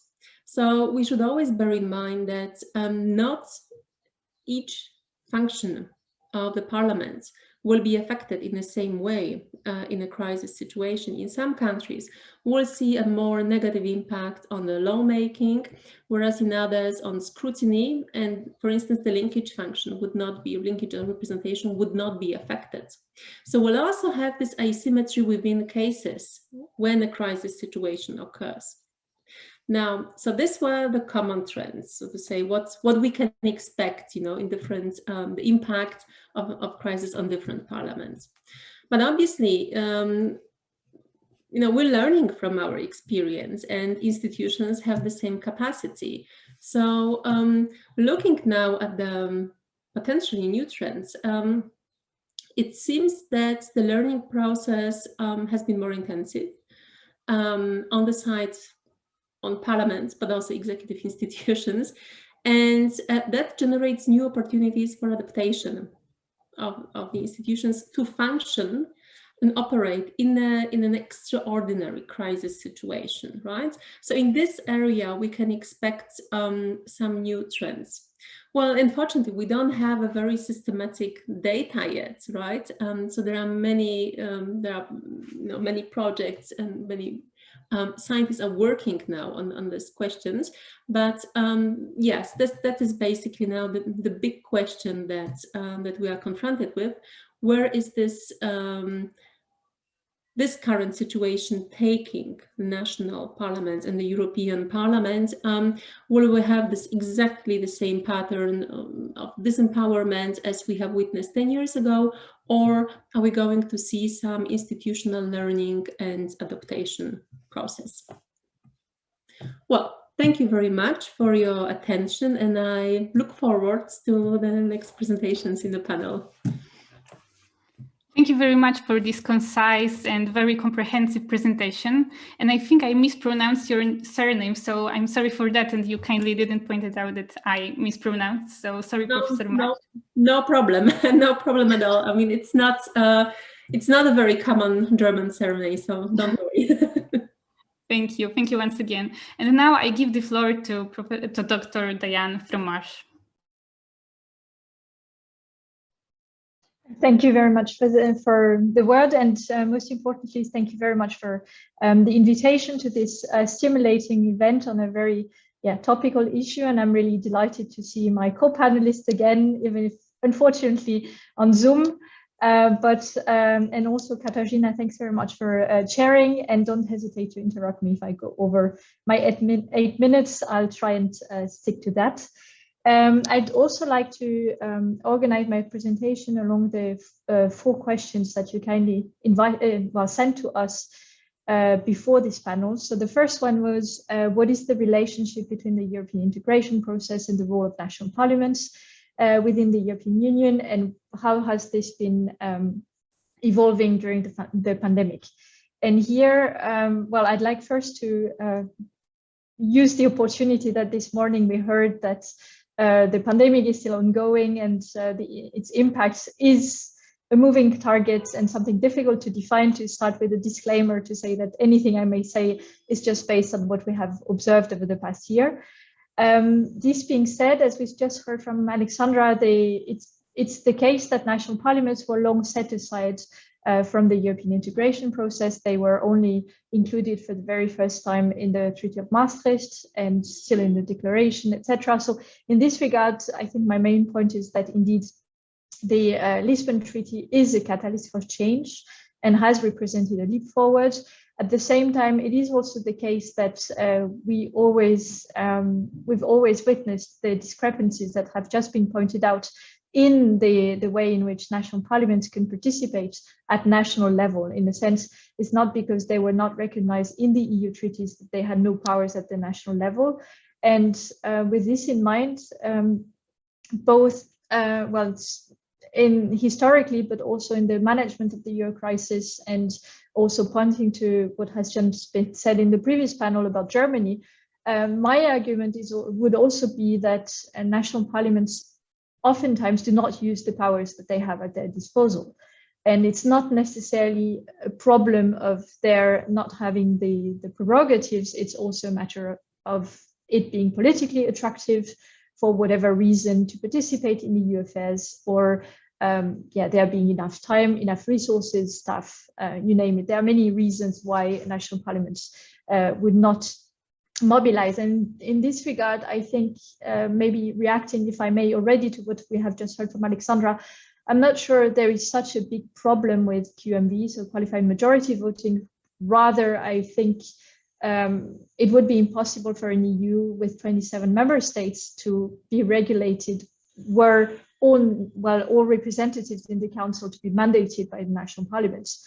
I don't think this is the way to go. In my view, it would be much better for national parliaments to focus and truly scrutinize their national governments and use the instruments that they have at their disposal to this end. This being said, and going back to the question that we received, I do think that there are numerous shortcomings in terms of what the Lisbon Treaty has introduced. First, in terms of the prerogatives that have been assigned directly by the treaties to national parliaments, and I'll get back to this in a moment in answering the second question, but also in terms of, for instance, the quality of the information that national parliaments receive. So even if they now have a right of information enshrined in the treaties, this right does not cover non-legislative documents or also EU EMU, Economic and Monetary Union related documents, which I do think is a problem in view of what has happened with the Euro crisis, but also with what is happening in the pandemic. And to conclude on this first point, I think indeed we do see important discrepancies. We've seen important discrepancies in the way in which national parliaments have scrutinized the answer to the COVID crisis. I think perhaps one slight, if I may add a point further to what we've just heard in the comparison between the response to the Euro crisis and the response to the pandemic, even at the governmental level, I would argue we do see changes. And the first one being that it's not only the European Council that has been empowered on this occasion, it's also the Eurogroup. And it's the Eurogroup in inclusive format. And I think that raises a lot of problems because of the informal character of the Eurogroup, the lack of transparency, and also the fact that, it's not meant to be for EU 27 meetings, basically duplicating what is being done in the ECOFIN. Perhaps we can discuss this in the discussion. In any case, what strikes me in this debate is that even in the Recovery and Resilience Facility, which is again going to circumscribe or is already circumscribing in some way the budgetary prerogatives of national parliaments, we see no mention whatsoever of national parliaments in the respective regulations. So I think that would be my conclusion on the first question. The second question we were addressed was which is the competence which is most important in this relationship between national parliaments and EU institutions. I think, as we heard also from Alexandra, the most feasible one is undoubtedly the capacity that was assigned to national parliaments to control the respect of the principle of subsidiarity in the framework of the early warning system. But I wouldn't argue that 10 years later, if we look back, this is the most important prerogative of parliaments. In fact, I would provocatively say that this is a waste of resources for parliament. Although it does have, or it has had positive side effects, I think the mechanism in itself is not really efficient. In terms of the answer, therefore, which is the most important mechanism, I would underline the fact that this varies depending on the national parliament we're talking about. At the national level, it would certainly be their capacity to control and influence their government, be it in the council, but also in other forums. And at the EU level, I think the most important prerogative of national parliaments is their capacity to date to gain information and potentially seek to influence EU institutions, which have become, well, every time more numerous and more varied. And perhaps I would on this note, jump directly into the fourth question and then go back to the third question, which was about the innovations. The fourth question was, which is the interest of European institutions in cooperating with national parliaments. And like I was saying, we do see over the past decade a very strong trend, in my view, of a much larger number of EU institutions and bodies being interested in interacting with national parliaments. So whereas the treaties foresee an interaction with the European Commission and the European Parliament, first and foremost, the Commission has, well, very much broadened the scope of what the treaties have prescribed by visiting national parliaments, engaging the so-called political dialogue with national parliaments, and so on and so forth. So there are many, many more initiatives. The same applies to the European Parliament, which has launched initiatives of cooperation with national parliaments informally at staff level and recently bilaterally even. So we do see an engagement, but the same applies to the European Central Bank, to the Court of Auditors, and to some of the EU agencies. So with this in mind, I think, well, there is a very broad interest of EU institutions and bodies. At the same time, I would like to point to 4 problems in this regard. And again, I mean, I think this is really a positive development. At the same time, there may be issues of sustainability. I don't think it would be sustainable, for instance, for the European Central Bank to visit each and every single national parliament on a yearly basis, etc. I think there is also an issue of representativeness in terms of which are the parliaments that are currently involved in this kind of relationships. There is an issue also of expectation management. So if national parliaments and particularly politicians, MPs, engage in this sort of relationships, they will want to see their influence in some way mirrored in the way in which policy is being made. And there's been a lot of criticism in this regard. There are issues of transparency, and I can perhaps get back to this later. And in the end, I think there is a problem of what is the purpose and what are the incentives to participate for national parliaments, which are still primarily, in my view, national institutions. So perhaps Europeanized national institutions, but still they have well, a bulk of functions to fulfill at the national level. And in conclusion, so looking ahead, what kind of innovations are projected post-crisis? I think well, at this stage, it's everyone's guess to see what is going to be the impact of this tremendous leap forward in terms of the digitalization of parliaments that we have seen, or the adaptation generally of national parliaments to the current situation. At the same time, I do think that we have witnessed extremely interesting initiatives over the past months, beyond the ones that have been named in the first panel, that are of course extremely valuable. But I think, for instance, the informal exchanges of views that have been set up between national parliaments and commissioners, whereby we do witness a real dialogue between national parliaments and commissioners, as opposed to more, how should I say, one-sided statements being made by commissioners during interparliamentary cooperation meetings. That I do see as something very promising. Well, generally the use of IT tools that could help rebalance this issue of representativeness I was alluding to earlier, whereby only some of the national parliaments were able to ever visit the European Parliament. And for me, the last innovation that is not necessarily related to the pandemic, but I do think is worthy of attention, is this idea of, well, bilateral meetings between EP committees and some of the national parliaments. And with this, I conclude, and thank you very much for your attention. Thank you very much for this intervention, and that already introduces some dissent in our discussion. So thank you, Diane Frumash.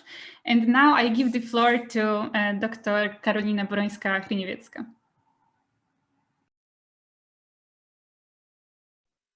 I need to unmute myself. Can you hear me now? Yes, absolutely. Okay, great. So thank you very much, Katarzyna.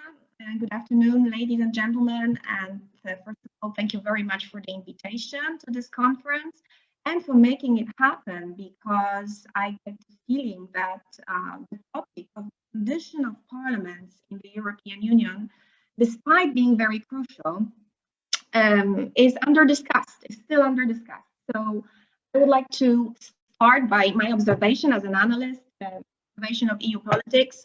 I have the impression that national parliaments are contested institutions, and they are controversial, and they cause inconvenience at times. I think it is enough to remind the words of ex-EU Commissioner and Italian Prime Minister Mario Monti, who in his famous interview in 2012 in Der Spiegel said that national parliaments can become, or could become at that time, spokes in the wheel of European integration. He actually warned at that time that if national governments allow their legislators to tie their hands in fighting or in solving, combating financial crisis, the breakup of Euro would be more likely than Europe or Eurozone in that sense as well, would be more likely than further integration. So although Monti later kind of softened his statement, this general message illustrates a little bit broader reluctance of even more pro-European politicians to increase the influence of national parliaments in the European Union. On the other hand, we have states or leaders who postulate the opposite, so increasing powers of national parliaments. Remember David Cameron, who made the so-called red card postulate to equip national parliaments with the possibility to veto EU legislative proposals, one of his most important bargaining chips in negotiations with the European Union, before the British referendum, of course. And he was backed in that postulate by Visegrad countries very, very loudly, especially by the Polish government. On the other hand, there are prominent thinkers who postulate more constructive involvement of national parliaments in the EU governance system. For example, Thomas Piketty, French economist, he voices the idea of creation of a transnational parliamentary assembly composed of representatives of national parliaments and the European Parliament, who would jointly make decisions on crucial issues of economic governance, for example, setting up of new EU-level taxes. Why I say about it? Because I think that these various positions illustrate the controversy about the competences, about the roles, about the ambitions that national parliaments have or should have in our conviction. So now turning to the questions that were put for the discussion for us, my four speakers have fantastically explained some of them already, so I don't want to repeat myself. I would just like to focus on the question of the most important roles or functions, and maybe then talk a little bit about the context of trust. So as Alexandra said, and then Diane confirmed, parliaments have been weakened by the first decades of European integration, but over the last decades, they have actually been re-empowered, let's say. So this re-empowerment through the emergence of various channels of participation have also defined new parliamentary roles. So we could say now that apart from being domestic legislator and domestic controller, national parliaments also have the role or the functions to play an EU expert, a guardian of subsidiarity, which is one of the basic treaty prerogatives for them, an opinion maker, a discussant vis-a-vis the European Commission in the political dialogue, but also there was an opportunity for them to become co-initiators of legislation, or in other words, agenda setters. And here I am referring to the Green Card initiative that was a bottom-up initiative in 2015, and it stays on the parliamentary menu. There are not many green cards these days. There are not green cards at all, but parliaments know that EU institutions are open to this new kind of role, more proactive role, although in informal way, but it's still important to have this green light on that green card in place. When we ask what kind of competences from all of them that I've mentioned are important, are most important, we have to back what Alexandra has already signaled, that national parliaments have adapted in a very heterogeneous way to these new roles. So they are not a monolith. In my recent book, I was testing the concept of parliaments as multi-arena players, analyzing how various parliaments juggle their activities between the different arenas, so domestic government control, external parliamentary participation in political dialogue, in subsidiarity monitoring, in interparliamentary conferences, and in the Green Card. And obviously the findings are that only a handful of parliaments attach the same importance to all arenas. They simply don't have resources and time and motivation to do that. And my own research shows clear differences in parliamentary roles or in the functions they perform, not only across the countries, but also in between chambers of the same parliament, which is interesting. Some parliaments, they prefer to focus on domestic control and mandating of their executives. Others want to be more vocal or more active in direct exchange with the Commission through the political dialogue or monitoring of subsidiarity. And there are various factors that we don't want to now enlist and discuss, but one of the important of them are obviously formal powers that they have at the domestic level, composition of the ruling majorities, and also their populist content, and finally, perception of own roles and perception of the arenas. That this heterogeneity would not be concerning if it was not for the fact that for various reasons, and this was signaled by Diane, many parliaments do not make full use of their formal powers. And one of the best examples here is actually the Polish Sejm, which possesses relatively strong, I would say quasi-mandating, prerogatives with respect to government scrutiny and completely neglects them. So my research, my comparative analysis over the last 2 mandates reveal that the Sejm produces only a handful of opinions and resolutions, mainly of government legitimizing character. And members of parliament from the European Affairs Committee show quite little willingness to hold the government accountable, while the opposition does not have a leverage in performing its scrutiny function. And this finding is not unique to Poland, and we could also project it on other Visegrad countries, especially Hungary. But this is something to put attention to. Moreover, it's crucial to stress that not all national parliaments have the ambition to play a proactive role at the EU level, be EU level players, right? For example, Nordic parliaments, they prefer to focus on domestic control and oversight because they're good at it, because it's effective. And they actually they don't even support the idea of the green card. So going further with EU legislation, proposing legislation at the supranational level.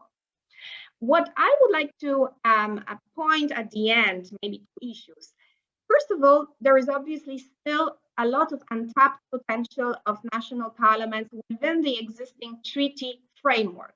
But when you ask about innovations, then we have to go back to the same point. There is no consensus, there is no common ground among national parliaments of what they would expect of themselves in the future.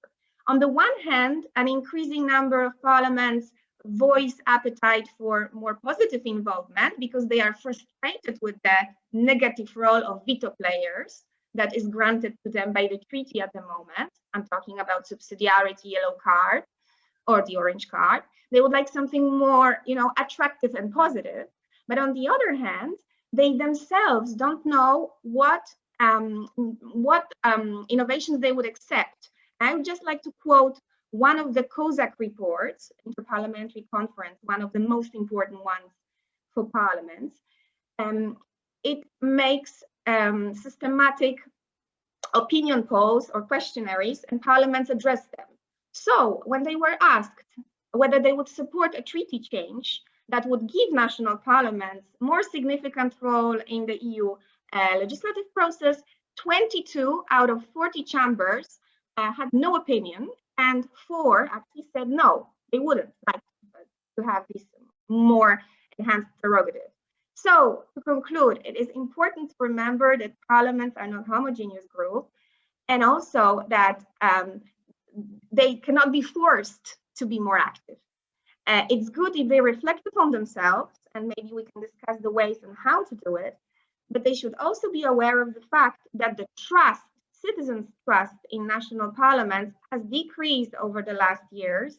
And it's quite alarming that, for example, in Poland nowadays, it's only 20% of citizens who trust in Sejm. Similar situation in Spain, similar situation in Bulgaria, similar situation in France, 30%. The parliaments that have the occasion to be proud are the Nordic parliaments and the Netherlands, the two Kamer, Eerste Kamer and Tweede Kamer, because there the trust in them is above 60, around 70%. So there is something to build on that, and I hope that we will be able to address these issues and all the other questions in our forthcoming discussion. Thank you very much. Thank you very much, Dr. Borońska-Hryniewiecka. It was a really detailed presentation on diverse mechanisms that are possible for the national parliaments.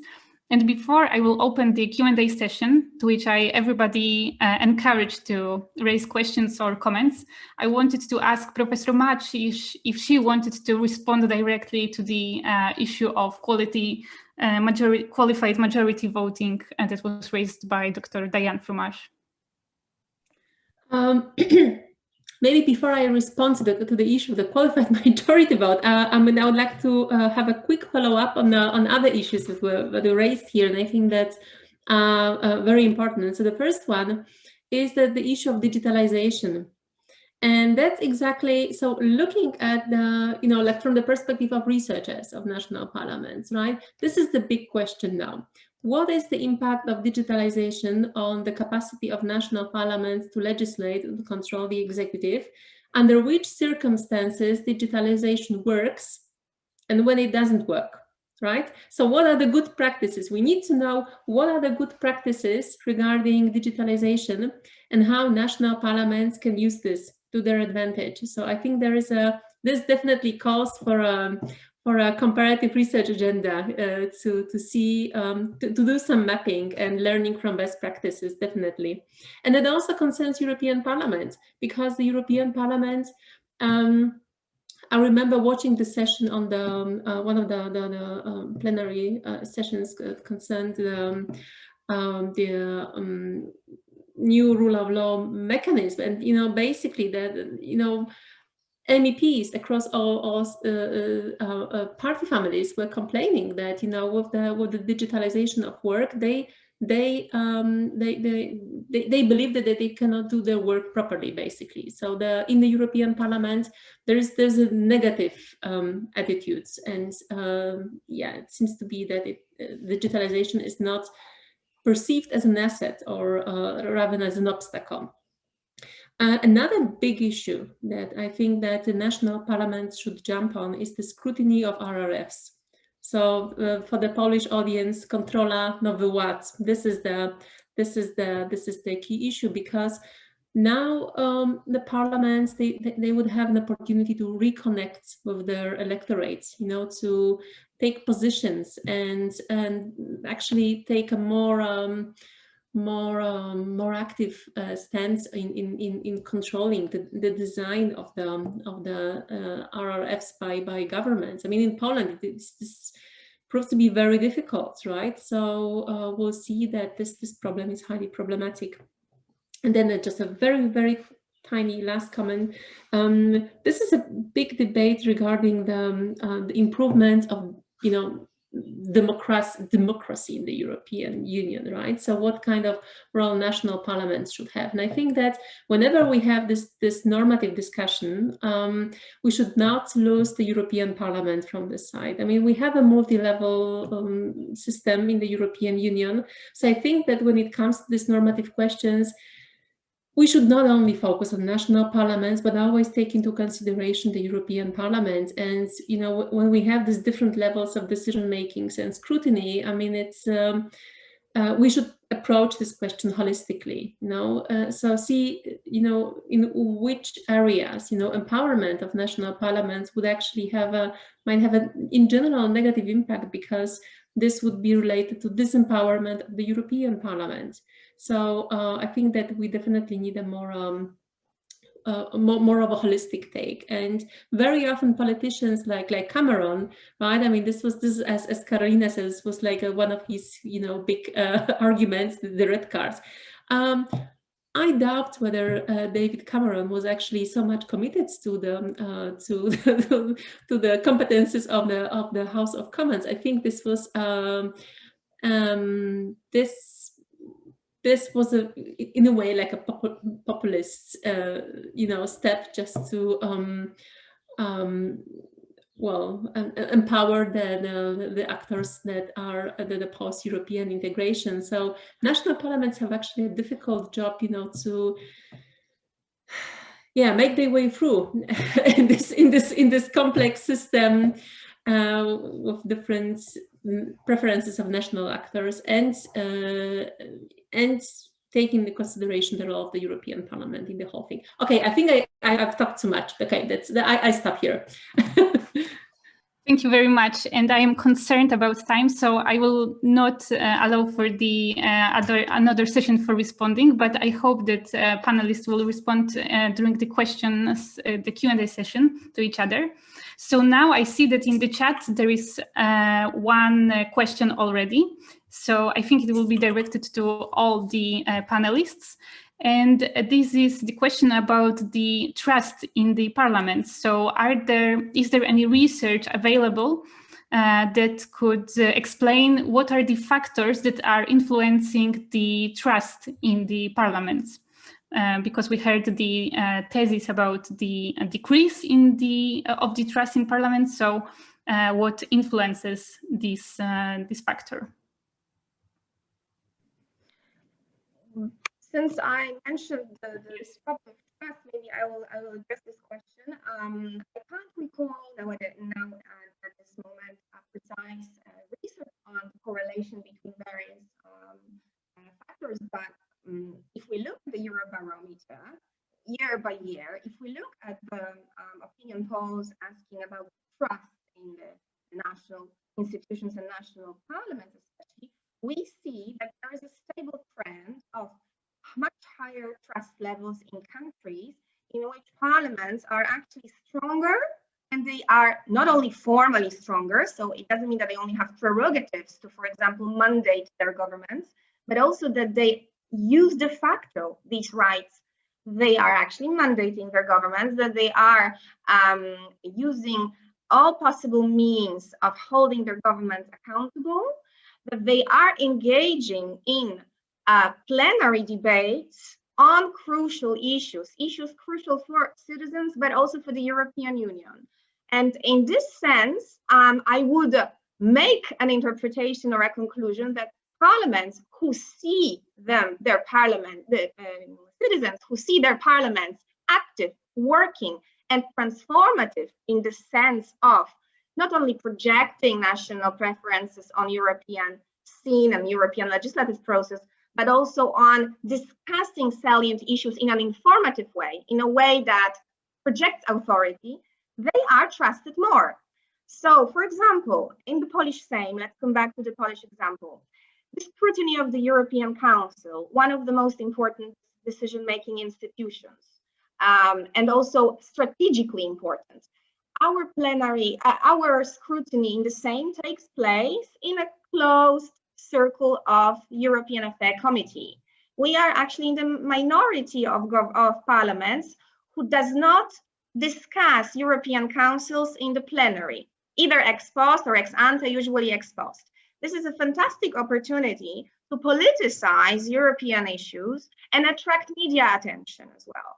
And what we actually have instead is negative politicization of Europe, which creates Eurosceptic attitudes.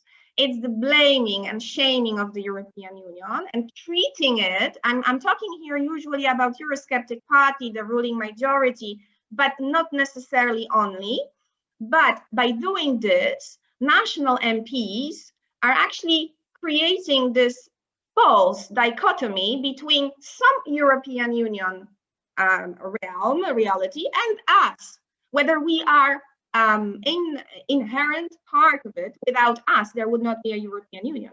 So what I'm talking about here is basically, yes, there is much work to be done within the existing treaty framework to raise trust in parliaments and to show that parliaments can actually be authority projecting and legitimacy projecting institutions, intermediaries. Perfect. Thank you very much. And since we have a lot of questions and a lot of threads has been already touched upon, I would like to ask my first question, since I do not see any more in the Q&A, in the chat. So I wanted to ask if the early warning system perhaps changed something in the domestic relations between member states, parliaments and their executives, because it would seem that the yellow card mechanisms endows the parliament with a prerogative vis-a-vis the executive. However, the 3 cases in which this yellow card was issued indicate that there is a coordination between the government and the national parliaments with regard to the EU legislation. So can we say that the yellow card mechanism changed anything in these relations between the chambers, between the legislature and the executive? So if anybody wants to answer, then please join. Yeah, Yes. I can take a start on the yellow card. So I think you're right in pointing that there's been a change, but I'm not sure it's necessarily along the lines that you were suggesting. So I do think, and I went a little bit too fast in my presentation, but I think the first added value in this regard is the fact that because of the introduction of the early warning system, governments in their majority have started to transmit memoranda of understanding or explanatory memoranda to national parliaments. So in other words, for those national parliaments that were not mobilized in EU affairs prior to the entry into force of the Lisbon Treaty, they have started to find out in the first place what the position of their government is on specific files. So I think that would be for me the main added value. Also in terms of instrumentalization, if you want, of the early warning system by governments as an additional means of influence at the EU level. I think I would be a little bit more nuanced. I think it was very clear in the 3rd yellow card, but I'm not sure in this two other ones, and especially for senates, so for higher chambers, that it would apply so automatically. Okay, thank you very much. I see that Minister Ujazdowski has a question, so I invite him to ask. Chciałbym zapytać o badania jakościowe, bo pani... I would like to ask about the quality study, because Carolina says that there are parliaments that have a real content-based influence on decisions of the states, but there are also others that operate automatically, if you will, that are of a secondary importance. So that is why, could you please indicate some qualitative research that can show the originality as well as the secondary nature of the activity of the parliaments? And how would Dr. Fromage qualify the National Assembly and the Senate in France from that perspective? Thank you very much. Dziękuję.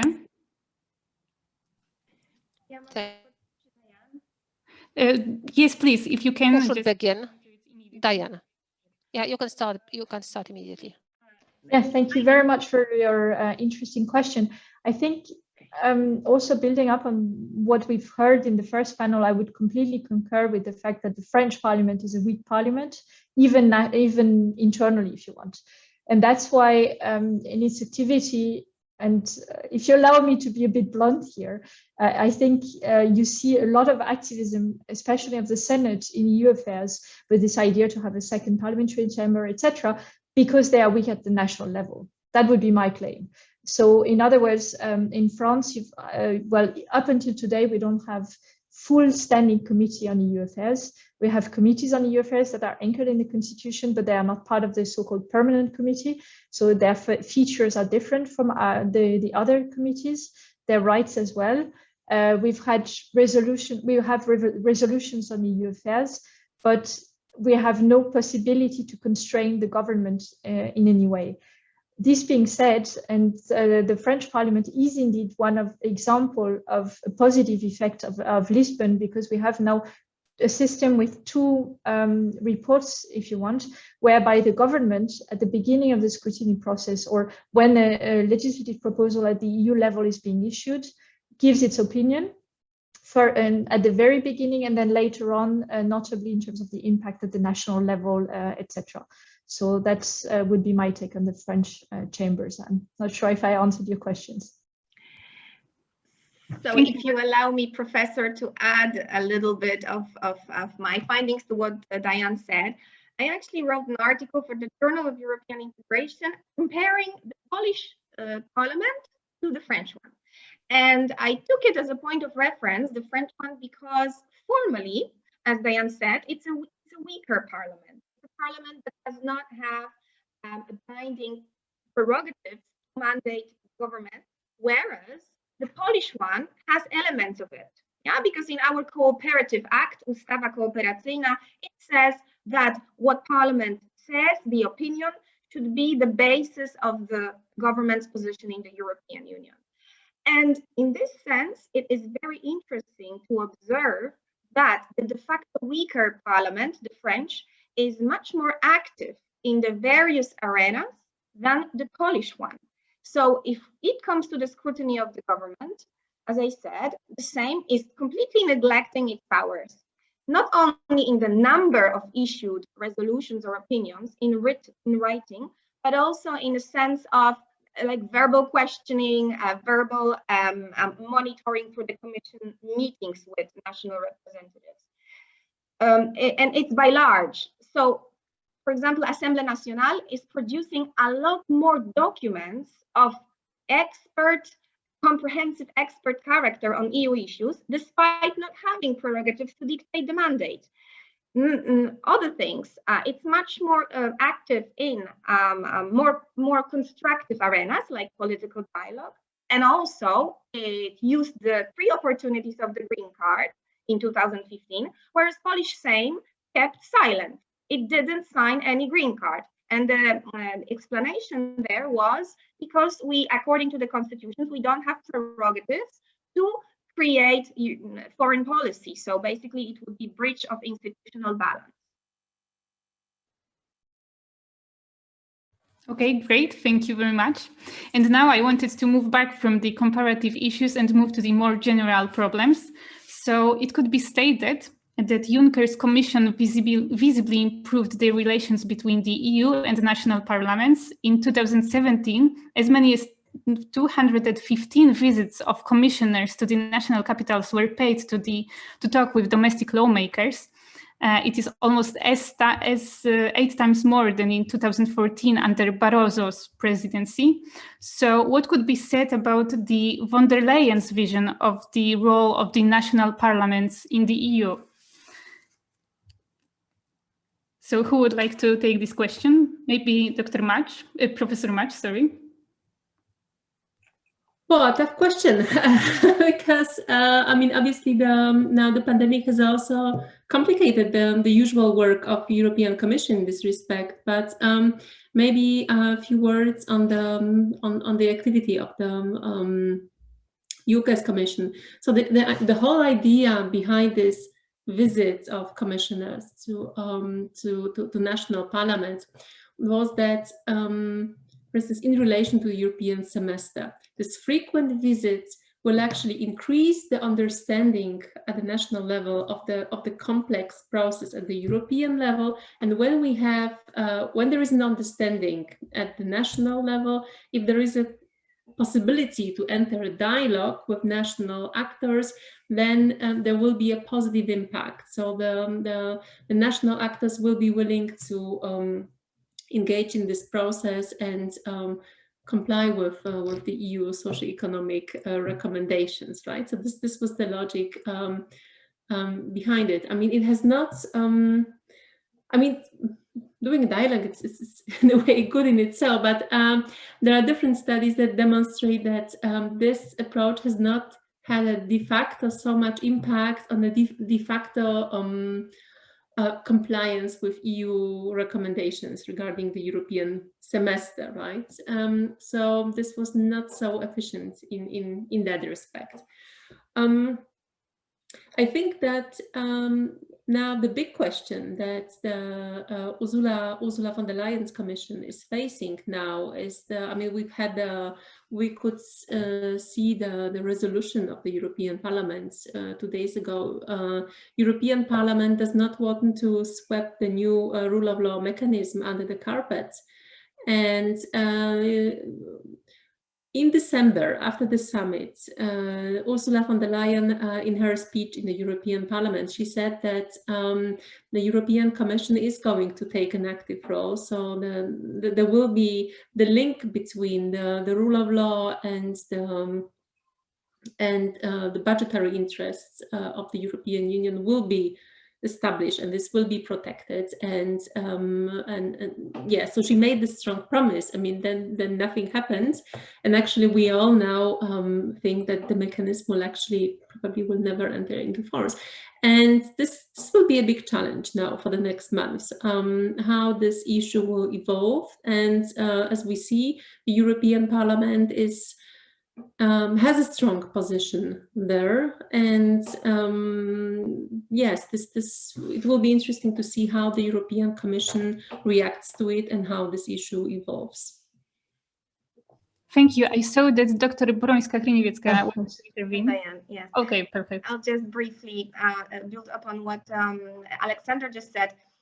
When you ask about the difference between von der Leyen and Juncker, I would like to point your attention to one particular event, which was her inaugural speech, von der Leyen's speech in 2019. It was basically her political guidelines. And regrettably, in the section called A New Push for European Democracy, the President of the Commission conspicuously failed to make any mention of national parliaments. So many people registered that. And it was kind of a bitter feeling among national parliaments, because even if symbolically, if only symbolically, it would have made a difference. So I would say that in this sense, she's much less interested in talking to parliaments and getting them involved than Juncker was. And to follow up on that, at the moment we are in the process of Conference on the Future of Europe. And around this process, there was also a small clash between national parliaments and EU institutions, not necessarily the Commission. It was actually a clash between national parliaments and the Council of the European Union, because in the joint declaration, in the final joint declaration between the three institutions, national parliaments embodied in COSAC, so Conference of Parliamentary Committees for European Union Affairs, they were relegated to the role of observers in the so-called steering committee.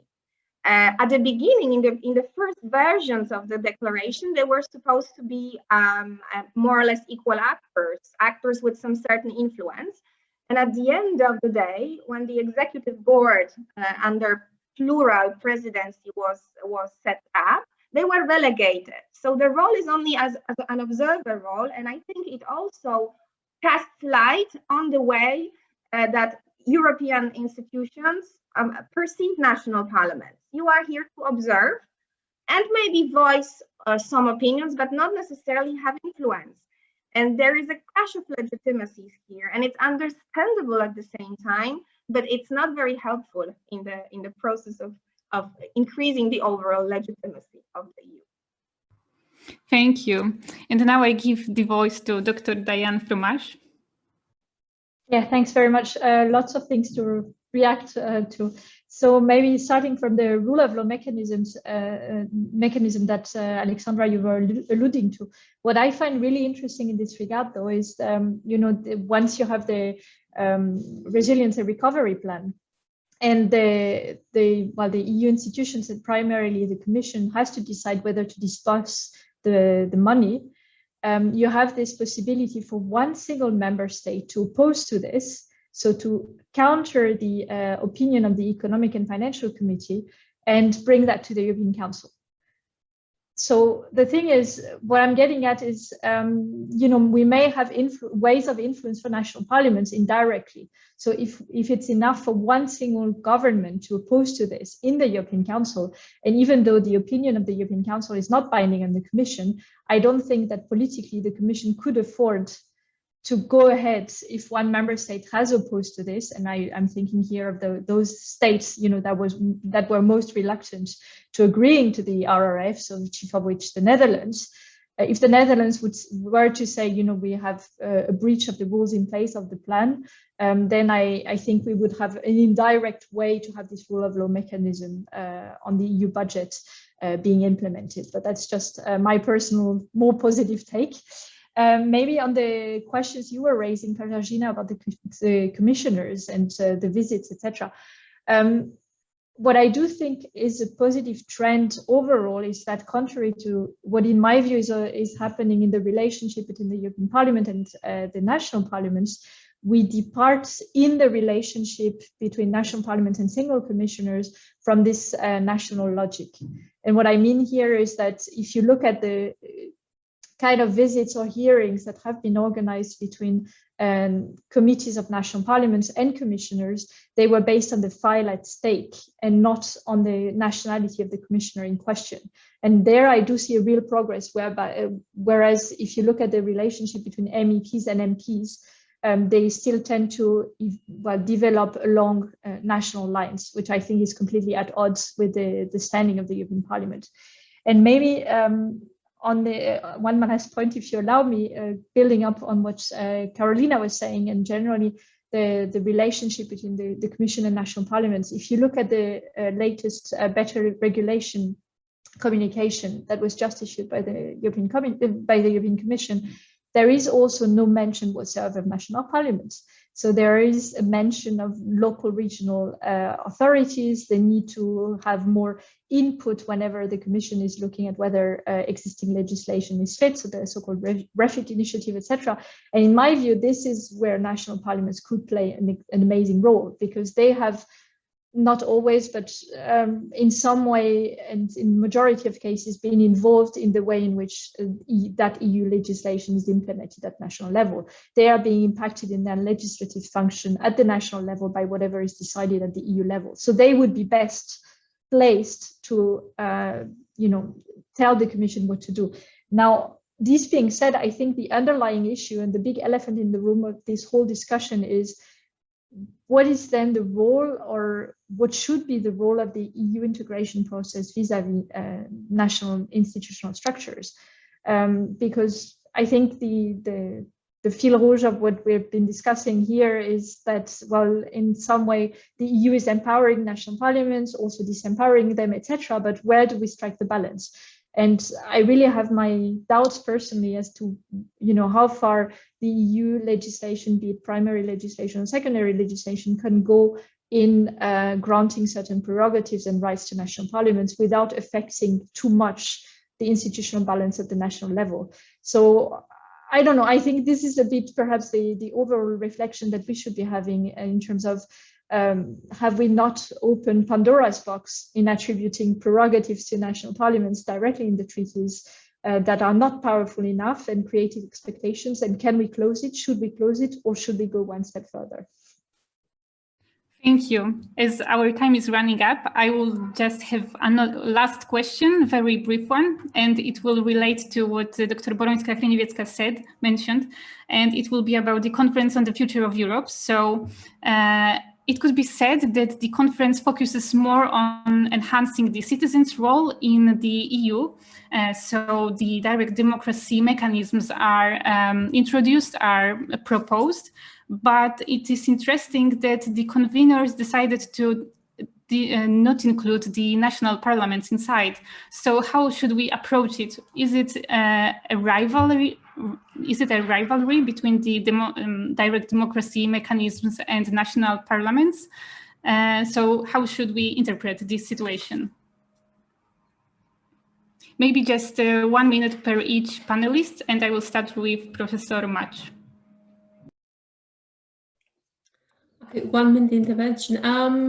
Well, what I found worrying, when reading about the future of Europe, is that the audience was so small. There were like 500 people in the, observers. So it's so you see, it's about strengthening direct democracy, but you launch a very elitist process that has not been disseminated properly in national audiences. So obviously we follow this, right? We follow the European media, the Politico has been written about this, and Euractiv.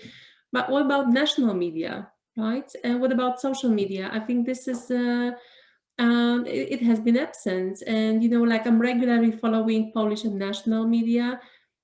It's been basically absent. That's if you don't target the general public, I mean, this will be an elitist event, and I'm afraid that the launch has been elitist, and without reaching national publics, I mean, this will be really difficult to see how it actually engages with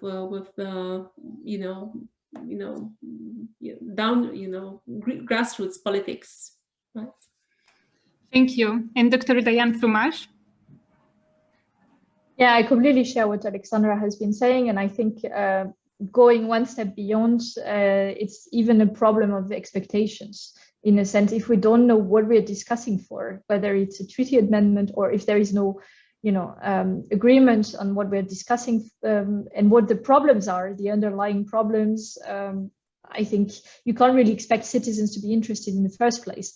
Now, in terms of what is the role of national parliaments, I would, on the one hand, provocatively wonder whether the role that is currently being fulfilled by the Conference on the Future of Europe should not be fulfilled by the European Parliament instead. So I will not creating a rivalry there.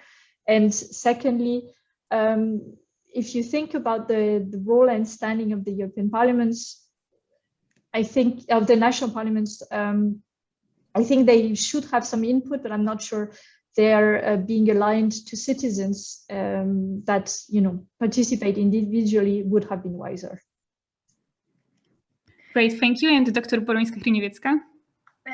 Well, I've been working on this topic for quite a while, together with the EUI Forum on the Future of Democracy, and we're discussing this things about not enough outreach, horizontal outreach. This is one obvious objective problem, but the second one is, I think that in a bigger picture, we need to try to achieve some extent of reconnection between the levels of legitimacy in the European Union. So while the Conference on the Future of Europe is a celebration, okay, under pandemic constraints, but still a celebration of direct democracy, national parliaments should be the platform that reconnect this to the internal domestic politics, because first of all the postulates that will be drafted and reported at the end of this conference will have to find some institutional, I don't know, formalization. Well, some hope for treaty changes, others say no way.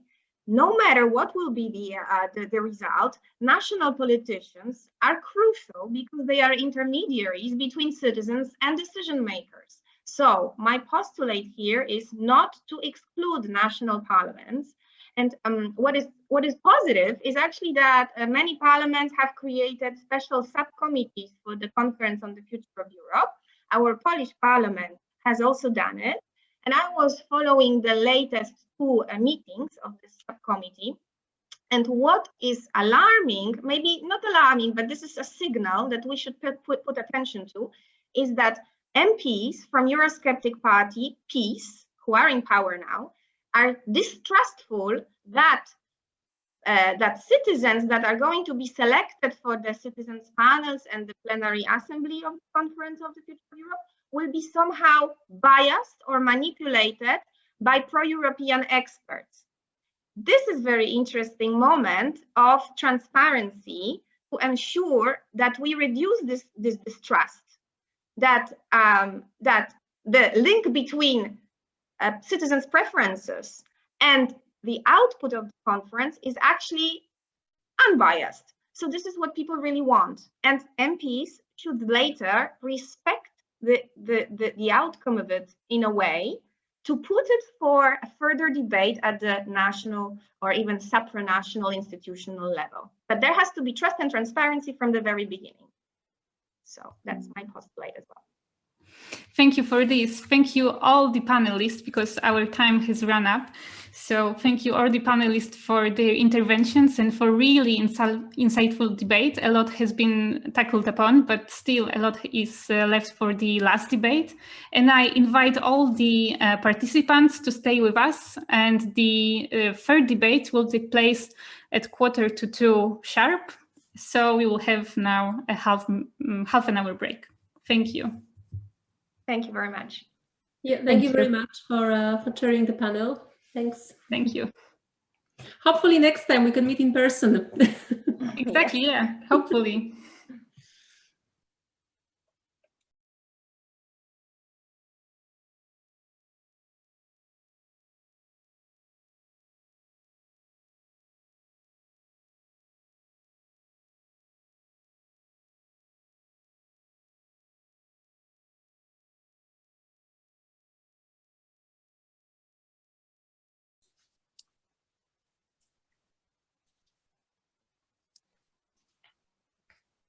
Okay, then, as I see that all looks to work properly and it's 1:45 sharp on my time watch, I would like to propose we start the third panel of today's conference. The conference organized and prepared by the Center for Constitutional Study of the Łódź University, Konrad Adenauer Foundation, jointly with the Foundation for the Science. I would like to give a warm welcome to our panelists who kindly agreed to join us today. Ms. Kamila Gasiuk-Piechowicz, a member of the Polish Sejm, Dr. Rudolf Henke, a member of the German Bundestag, and Professor Patrick Hetzel from the French National Assembly. I have the pleasure to introduce all three panelists. Ms. Gasiuk-Piechowicz is a member of the Justice and Human Rights Committee in the lower chamber of the Polish Sejm. She is a member of the Citizens Coalition Parliamentary Club, a lawyer, an economist, one of the leading politicians and an expert on rule of law. Dr. Rudolf Henke is a member of the Committee on Health and the chairman of the subcommittee COVID-19 pandemic of the German Bundestag. He is a member of the German Christian Democratic Union. He is a doctor of internal medicine, public health services specialist. And our guest from France, Professor Patrick Hetzel. He is a member of the Finance Committee in the French National Assembly. He is a member of the Republicans Party, representative of the Bas-Rhin constituency to the French National Assembly. He is a professor at the Paris 2 Panthéon-Assas University. It's my pleasure to navigate today's panel. In the time of crisis, eyes of the people are generally focused on those who have power in managing the crisis, constitutionally and politically. So the executive branch and the government, I can call it a natural advantage of the executive branch during any crisis, including the pandemic of 2020-2021.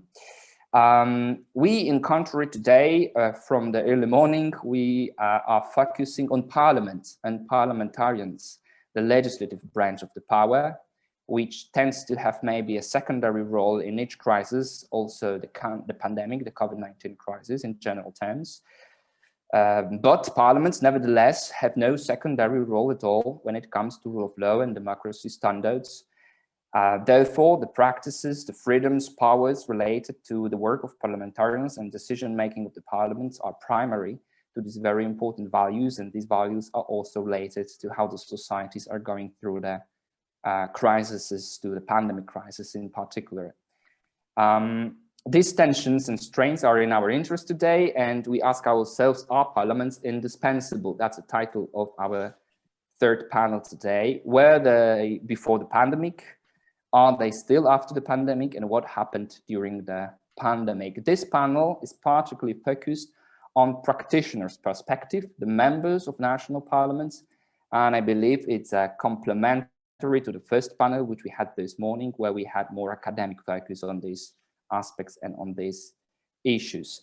Let me briefly introduce the format of our panel, and which is the following. We will start with the 8 minutes introductory remarks.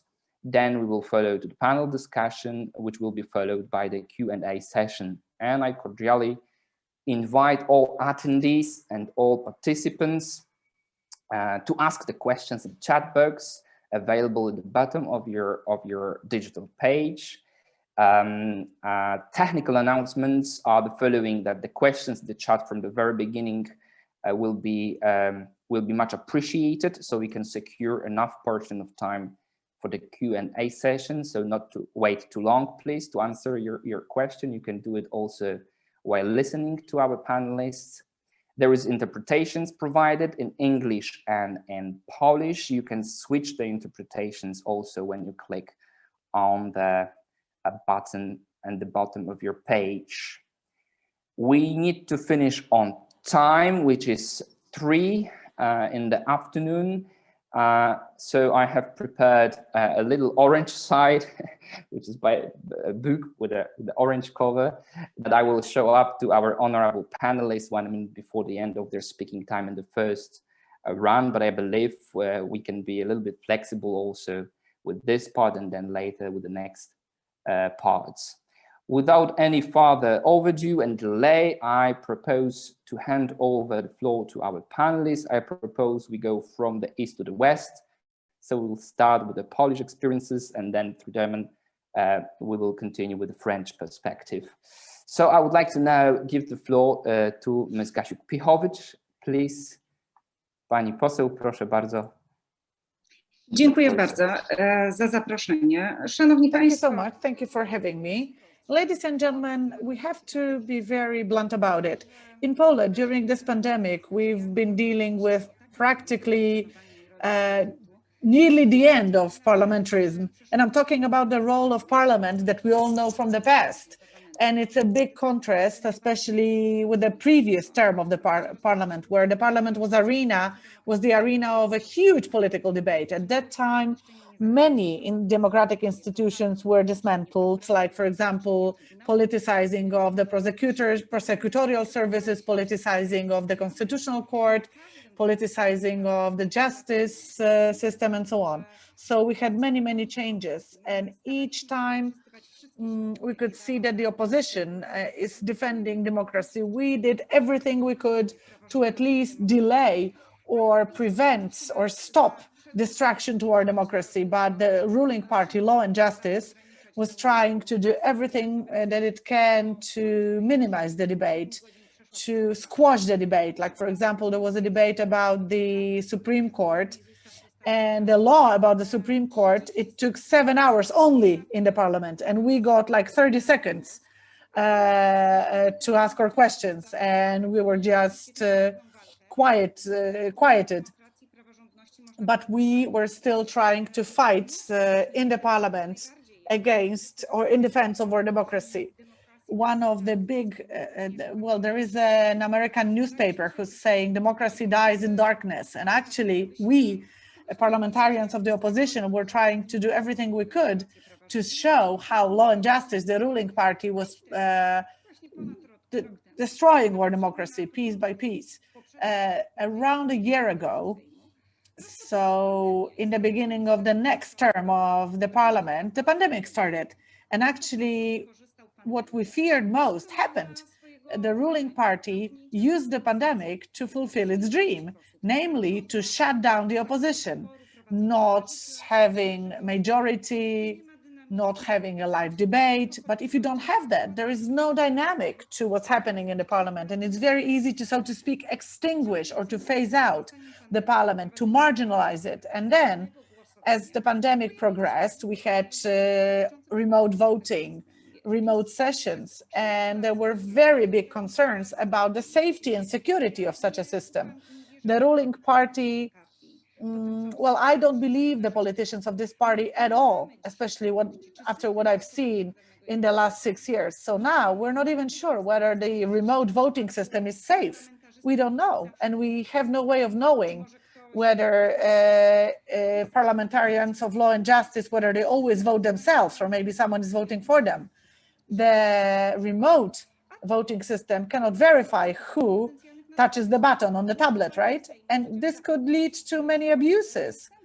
And voting for someone in the parliament is a crime under the Polish law, but we don't know. We cannot detect possible crimes at all.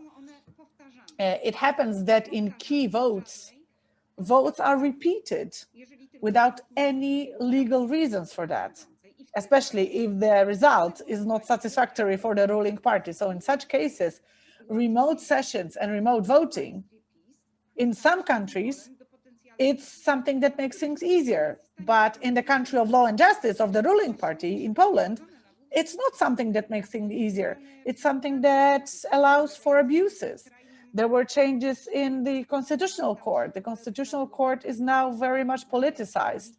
There are 3 judges that were elected along the party lines. We have the Constitutional Court President, Madam Przyłębska. Well, it's really all these things lead to the fact that the parliamentarism is really in crisis. Before that, the Constitutional Court used to be a controller and scrutinized everything, but without it, the lower house of the parliament sometimes adopts laws that are against the constitution. Ministers, for example, introduce regulations that are against the constitution, like for example, curbing economic and business activities. And some laws are introduced very, very quickly, fast-tracked, and the quality of these laws are lower. The COVID law, so to speak, between March 2020 and January 2021, it was amended 60-something times to the detriment of the society, because people have no idea to learn what this law is all about. And that is why the law was abused without actually sending the draft laws to the committees. The amendments from the Senate were rejected in the lower house, and it is in the COVID laws that the provisions were introduced, which were referred to later on when they tried to attempt the unconstitutional presidential election that was supposed to be done solely by mail. Moreover, vacatio legis was shortened many times. On average, it was a little bit over 14 days. It is a terrible a problem for citizens and for companies. Frequently, they didn't have time at all to get ready for the implemented changes. And then the lack of the real scrutiny of the adopted laws by the Constitutional Court, as well as the subordination of that institution to the ruling party, made it also a bypass, which at the time of the pandemic started to serve the purpose of bypassing the parliament. It is by the Constitutional Court in the pandemic, the different affairs started to be solved, which the parliament was unable or didn't want to vote them. And that was also the time when key issues for the citizens started to be settled outside of the parliament, and this is the decision of PIS. These are the issues which should be debated and solved in the parliament. Today, some of these issues, instead of the parliamentary hall with the participation of 460 MEPs from all the parliaments, they are decided to the participation of 12 justices and 3 double justices in the Constitutional Court. And that was also the subject of the, the Commissioner for Human Rights Protection. And here there was an attempt to do it bypassing the Senate. And if tomorrow the lower house does not appoint the Commissioner for Human Rights Protection in the normal mode, the PIS will have the way open to appoint someone who would be just playing the role of the officer of the state. And it was also about making the abortion law more harsh. There were a few attempts to start voting this question in the lower house, and they showed that there is no possibility of pushing it through the Polish parliament. So the Constitutional Court was used for that purpose, and at the end of the day, this legal condition in Poland became one of the most strict in the world. So what is the outcome of bypassing the parliament and bypassing the parliamentary debate about it? Namely, there was the total social unrest. It was the rage, and it was the social disapproval. And in spite of the pandemic, hundreds of thousands of people took to the streets of Poland. Even in small towns, thousands of people took to the streets in the places where the PIS party is in power, getting 60% of votes. Still, many people took to the streets also in those places. So if the parliament is bypassed as a natural place of carrying out even the most acute political debates, the debates take to the streets. And in the result of the state, the state is marginalized. It's just a ticking bomb, and every authority which does it should be aware of how dangerous these processes are for democracy, for the state, and they are also very dangerous for the citizens. Barack Obama, a few days ago, in his interview for CNN, stated that Poland and Hungary became authoritarian states. I think that there was a reason for which these words were just uttered, because these processes of dismantling of the state, and in particular disappearance of the parliament, it all of us started to be very strong since the beginning of the pandemic. Thank you very much. Thank you very much, madam. And now I hand over to Dr. Henke, and I kindly ask for your interventions. The floor is yours. Yes, thank you very much for the invitation and for the opportunity to give you my impressions on the question which you put ahead of us. Well, I have to underline that I am not, I have no training as something else than a physician. I'm a medical person. And I judge the decisions which parliaments make on the success in medical terms. I mean, we are a good service to people when we are able to control the pandemic, when we are able to control our parliaments with the power of our parliaments, our governments, to the utmost success fighting the pandemic. And I have the feeling that this was something which united 80 to 90% of the German parliamentarians right from the beginning of the pandemic, that we had a common aim, which was to overcome the challenge of the pandemic. Now, the first wave of the COVID-19 pandemic in spring 2020 led to ad hoc legislation. The parliament transferred a great amount of powers from the parliament to the government by declaring an epidemic situation of national importance.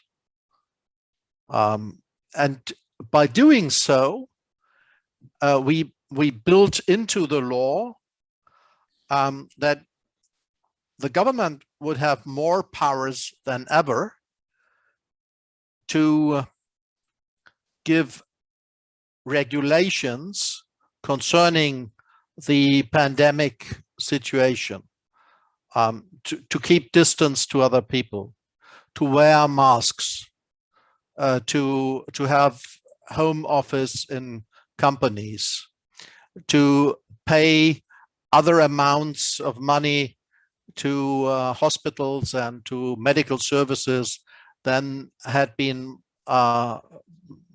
planned beforehand. So there were a lot of exemptions from the rules that the parliament had beforehand decided.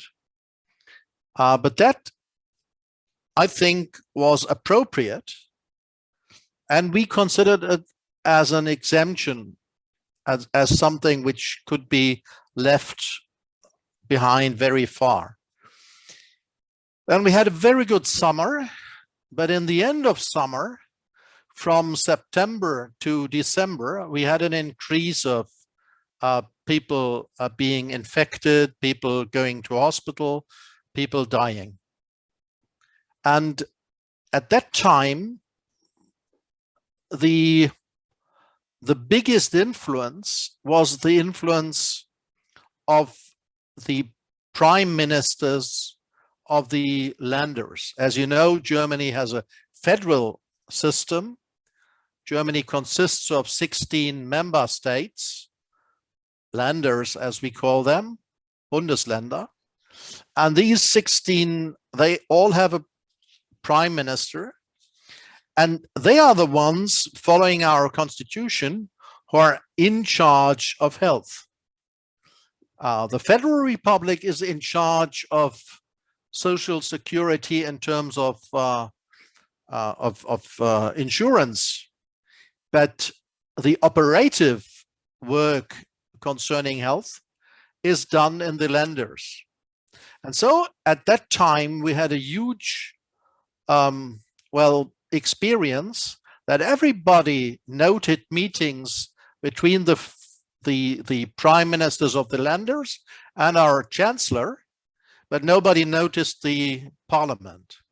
In fact, the parliament had met about, we have debated about, I think, more than 100 laws being changed by the parliament, but nobody noticed. Everybody only concentrated upon what the prime ministers of the landers and the federal chancellor would say, because that interested people in terms of where were restrictions to their day-to-day life. They weren't so much interested in the legislation behind. So we had the feeling that we would have to fight for being acknowledged as a player in the field. We did not want that the parliament was neglected in the debate. And so more and more and step by step, we decided to have more regulations needing the approval of the parliament. So we built in regulations that we needed the approval of regulations of government by the parliament, and that did work. And the last step we made was that we wrote into a law that by the end of 2021, the government has to give a written report to the parliament. The government is always in all committees. I mean, when we want to have the Minister for Health in the Health Committee, he will come and report to us every week. He is always present. He has no problems with coming and with giving us all information which we want. But by the end of 2021, we want to have a written report about the things during the pandemic which government decided and what were the results. And then we will revise our infection law, the Infection Act, which we have planned for the new parliament to do in the first half of 2022. So my experience is that the indispensability of parliament depends to a great deal whether the parliament describes a way of having influence. And that was a rather steep path we had to pass during a time where, in fact, the expectations of the public all went to government. What can we learn out of it? Well, what we can learn is that your question, are parliaments indispensable? The answer is no, they are not indispensable.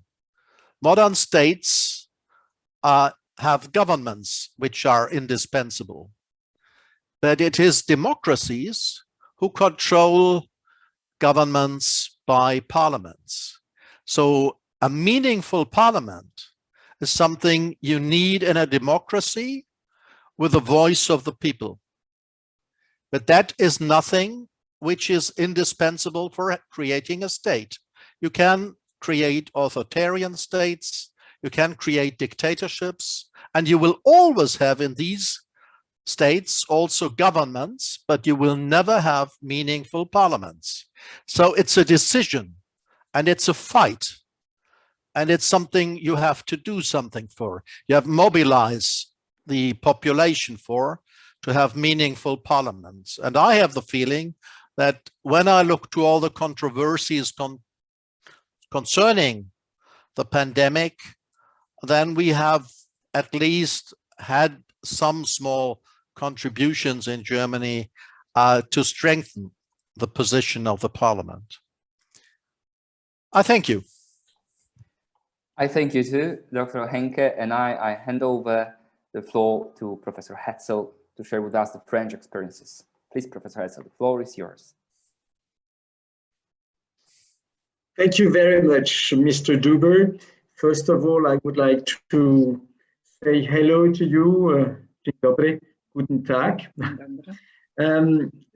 Thank you for inviting me to participate in this panel. It's quite interesting what we are talking about, and I must say that in each country the situation was different, even if I absolutely agree with what my German colleague was mentioning about the government on one hand and the parliament on the other hand. Of course, in a democratic system, we need a parliament because it's the basis of democracy to control what the government is doing. But what we also saw several times is that, at least in France, the government was acting sometimes without reporting to the parliament. But I will come back to that a little bit later, to give some elements of the specific French context, is that in France, since several decades, very precisely since 1958, since the moment when General de Gaulle became president of the French Republic, in our constitution, we have what we can call a presidential regime. And the power of the president is very important. And this makes a difference, for example, with the German situation, at least. And very often when I compare how things are happening in Germany and how things are happening in France, that really makes a difference. For example, in France, the president is able to send out the army wherever the French army is needed, and only in a second time the president, and not he won't do it himself, him or herself, but the prime minister will just make a report to the parliament, whereas in Germany that would not be possible. The chancellor, before she would send out the German army she needs, he or she would need a decision from the parliament. So that really makes a difference, because this is the cultural political background of France, where the regime itself is presidentially oriented, and this also has some consequences. Of course, like in every democracy, and that is the positive part of what I'm saying, is the French parliament has two chambers, the Assemblée Nationale, the National Assembly, and the Senate. So two chambers, and both chambers, of course, have several roles. One of the roles is to control what the government is doing, but also, of course, making recommendations to the government, making recommendations about what should be done. During the pandemic, we, especially at the beginning of the pandemic, it was very hard for the parliament to exercise a very precise control. And when I'm saying that, is the president of the French Republic took a very specific decision right at the beginning of the pandemic. He decided that the institution in which with the decisions concerning the management of the pandemic would be taken would be what in France we call the Conseil de Défense, a defense council. Normally, that defense council has nothing to do with health and should not be used for health purposes. But the president decided to use this specific institution, and that allowed him to do two things. The first thing it allowed him to do is to avoid even the Council of Ministers, because the decisions were not taken within the Council of Ministers, but in that Council of Defense, where not all ministers of the government are even member of that Council of Defense. And the second consequence is that all the decisions and especially the informations on which the decisions are taken are kept secret. And there is no way to have a direct access, and this for several decades. Usually it takes 50 years to get access to that information. So just to say that the context in which decisions were taken were quite difficult.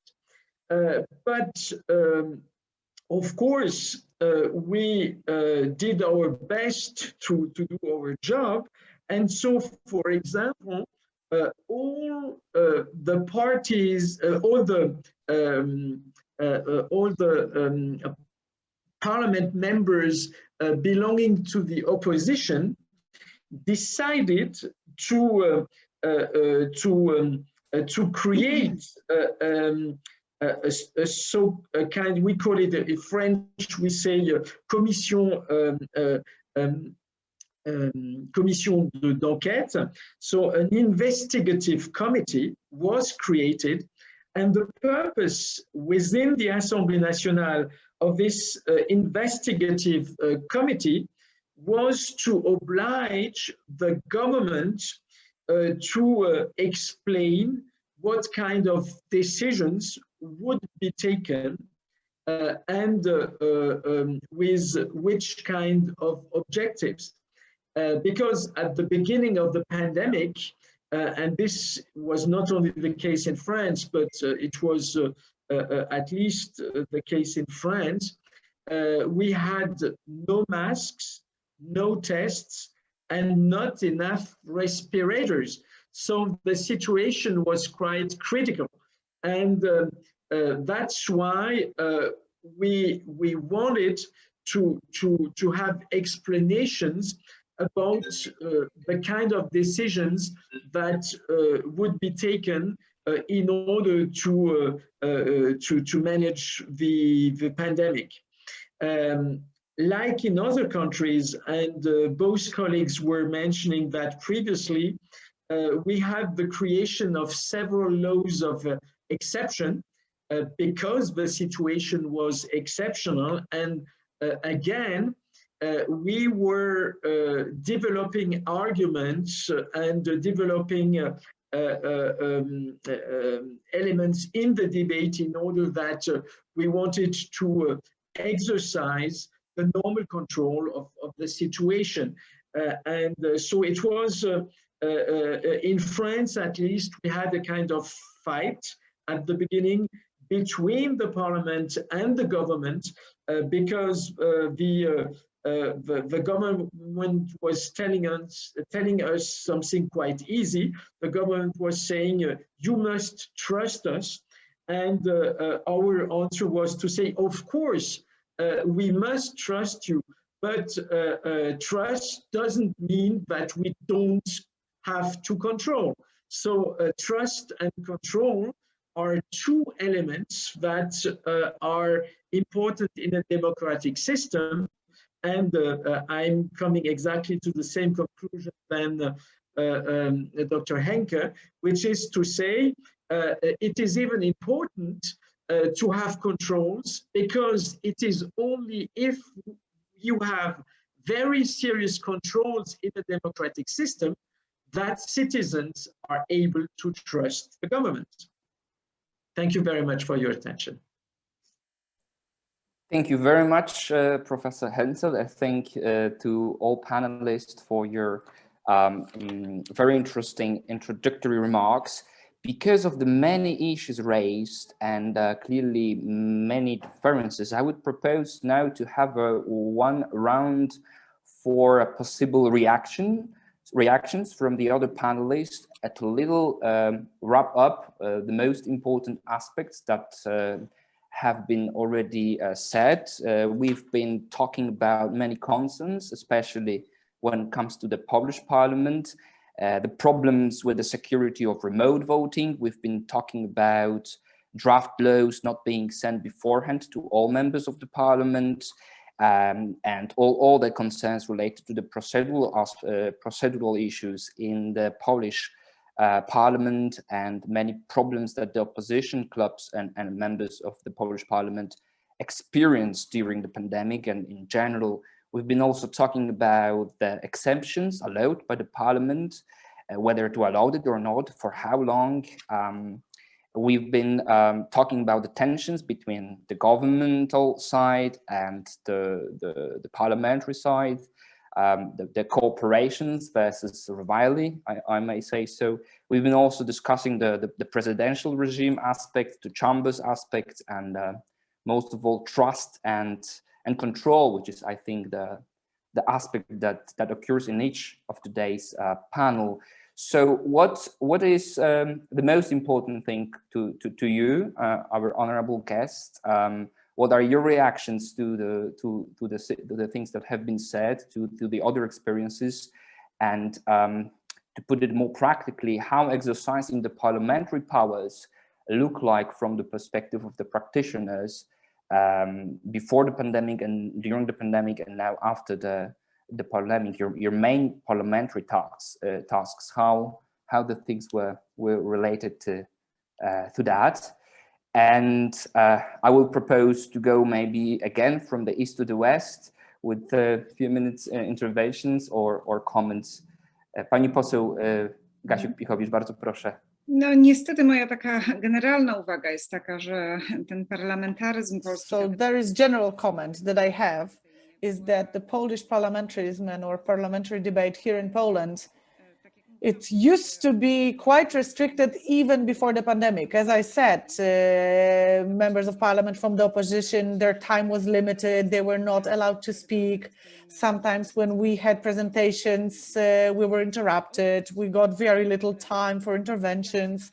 So even before the pandemic, when it happens, how can you refer to a document that has hundreds of pages, like the COVID law, with lots of aspects, lots of topics? How can you refer to anything if someone gives you 1 or 2 minutes? And sometimes this is what was given to us as members of the opposition. And such things happened even before the pandemic. But today, this situation is drastically worse, even from a low point before the pandemic. So for example, for half a year, I've already been applying for a meeting on pedophilia of my committee, pedophilia in the Catholic Church. So my commission on justice and human rights, it's supposed to be appointed, and the meeting is supposed to be appointed within 30 days from an application, right? But nothing is happening. And I've been applying all the time. And the president of the commission from the ruling party, they're not doing anything. And the speaker of the Sejm, they're not doing anything either. And they're saying, yes, because we have those exceptional laws because of the pandemic.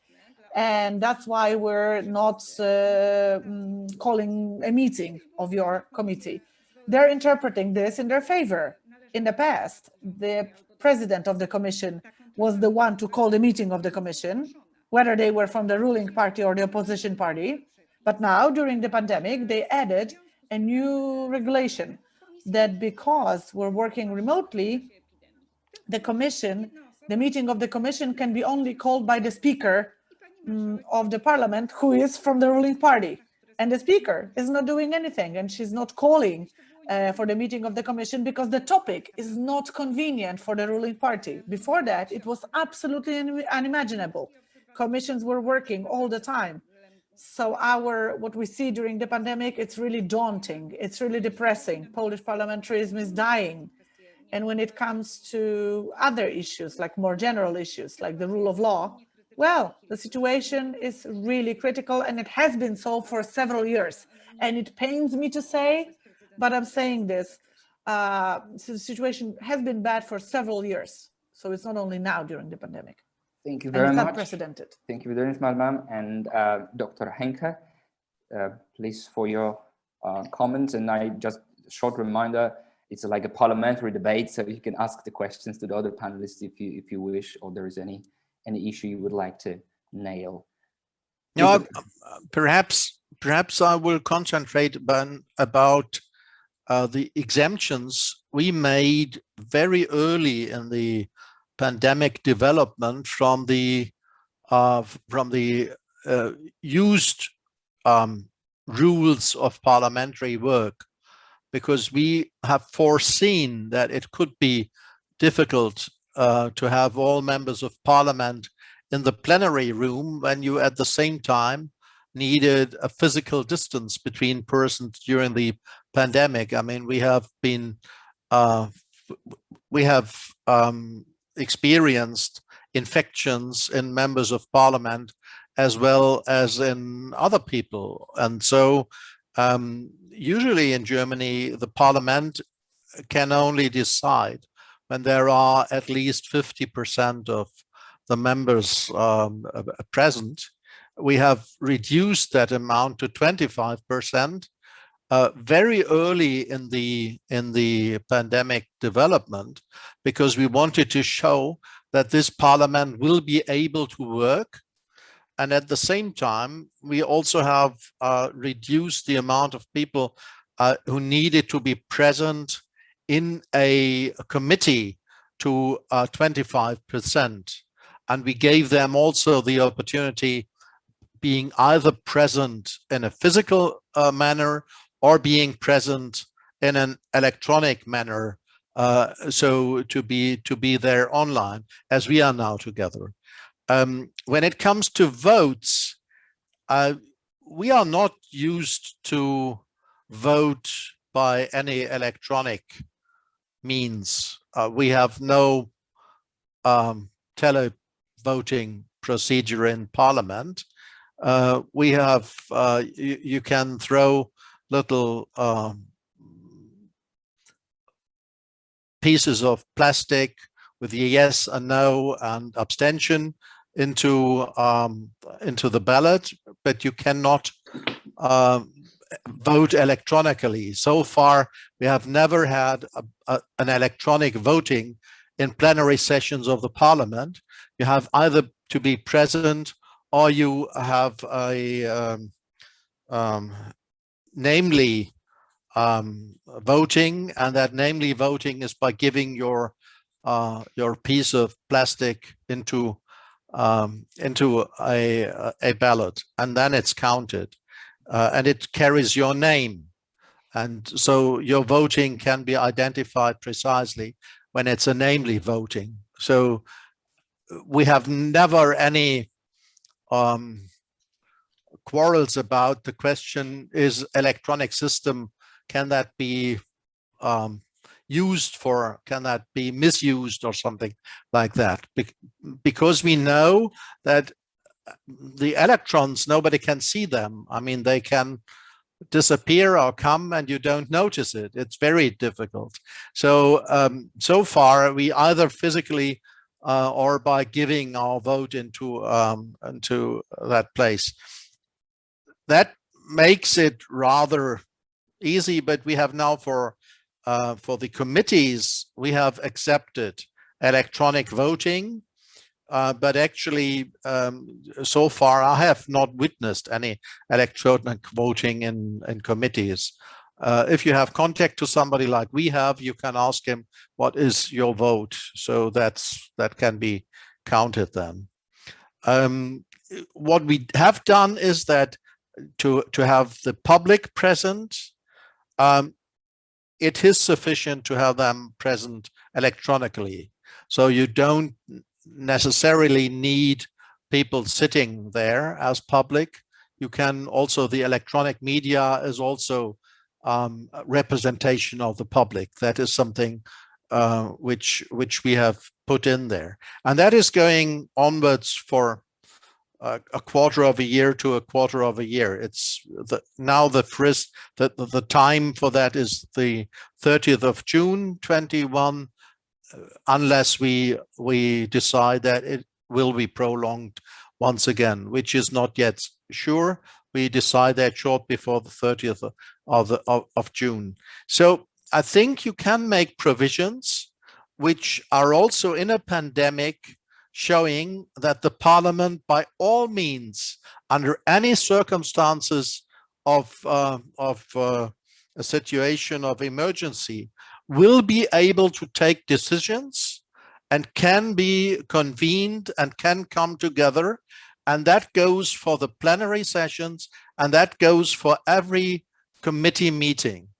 There is no need to abandon committee meetings because you would have no rule for presence of members of committee meetings. You can always have meetings there, and they can, of course, control the legislation process, because we have in any legislation process, we have one committee which is leading, and that committee is if you ask as opposition, I want a specific position being decided about separately, then you have that. Then it's done out of the law, and you have a separate decision about the point of controversy. You can make every point in the law a point of controversy, and then you have a vote about that in your committee.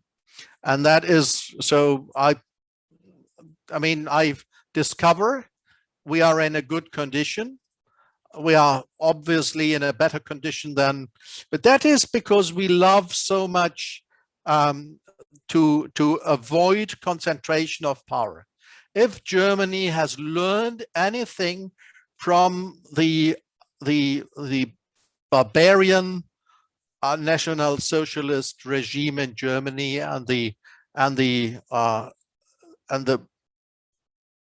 things that this regime brought over the world, then it is control power, divide power, make power controllable. And that is something which we still consider as important. So that is, Professor Hetzel, probably the main reason why we have so much power in the member states and so little power in the Federal Republic. I mean, that is control and divide power and make even municipal communities strong. We don't have, I mean, we have mayors there, but the mayors are not, they are not in line with the government. They have their own line. So dividing power, that is, so that makes Germany extremely complicated. Our country is so complicated, and it is so difficult to get any decisions done which are urgently needed. I mean, we have been working 8 years for getting a digital cooperation of the health of the municipal health communities with the federal level. And it was fruitless, 8 years long. Now, only under the pandemic, we have had a very fast track development of such a cooperation body in electronic terms. And until that, in the beginning of the pandemic, we have worked with letters and faxes. So, I mean, that you are also paying a huge price for your mistrust and concentration of power. That is also true. Indeed, thank you very much, Dr. Henke. With the idea of the concentration of power and dividing the power, we come to the essence of the rule of law issues as well. So I'm very curious about Professor Hensel's reactions and maybe questions to the other panelists. We see the clear differences between the Polish experience and the German experience so far. How is it about the French then?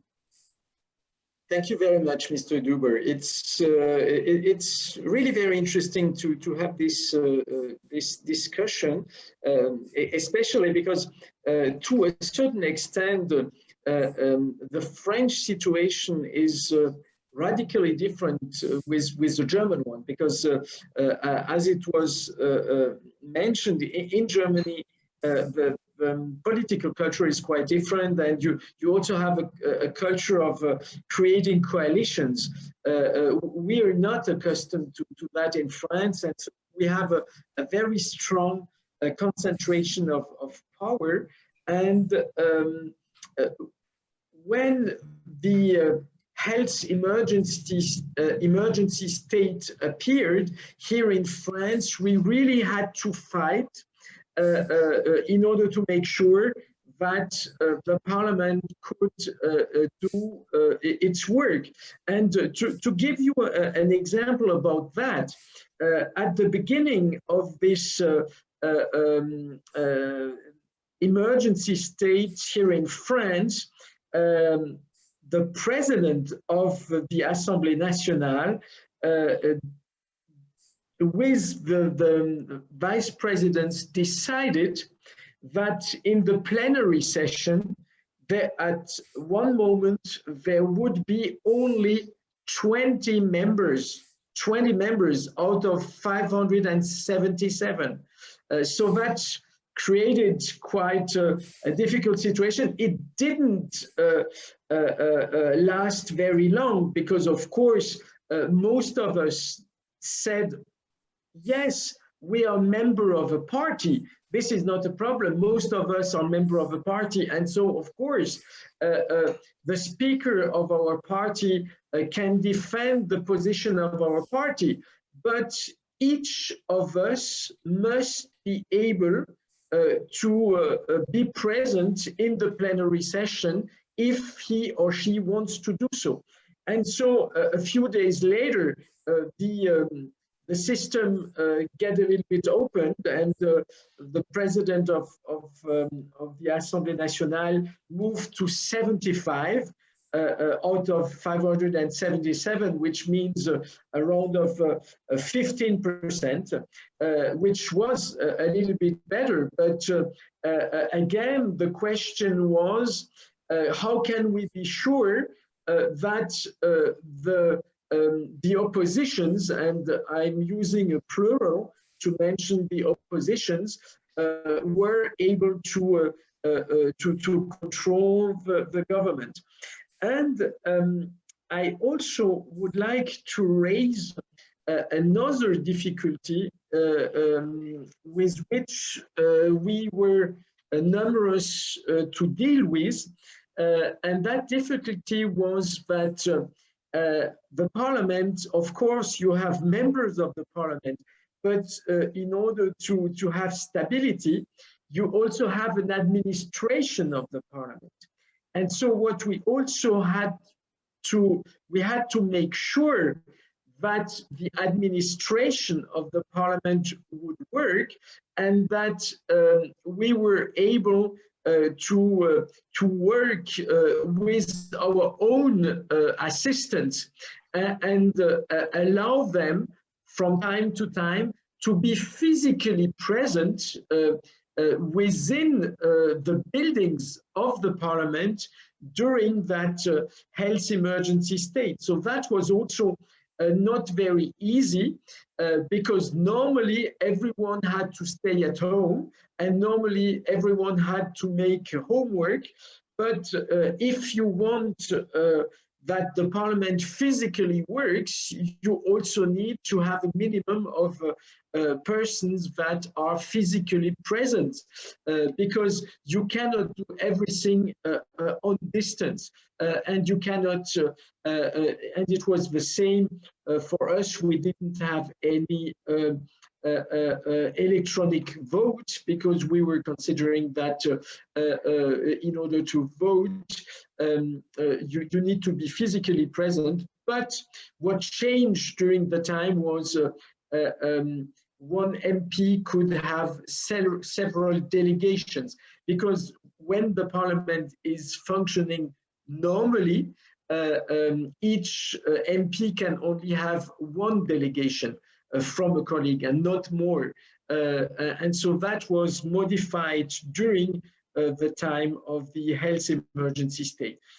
We learned a lot. We learned a lot because it even contributed to a very interesting work done by the administration of the parliament with the MPs in order to make some proposals about modifications that should be taken into consideration for the future to make sure that if we would have another event like a pandemic, that things would work better and quicker than they did, because it was a strong surprise, and the reaction, there was a little bit of delay between what the government decided and how the parliament could debate about those decisions. Thank you very much, Professor. We now turn to Q&A session, and so far we have the 3 inquiries.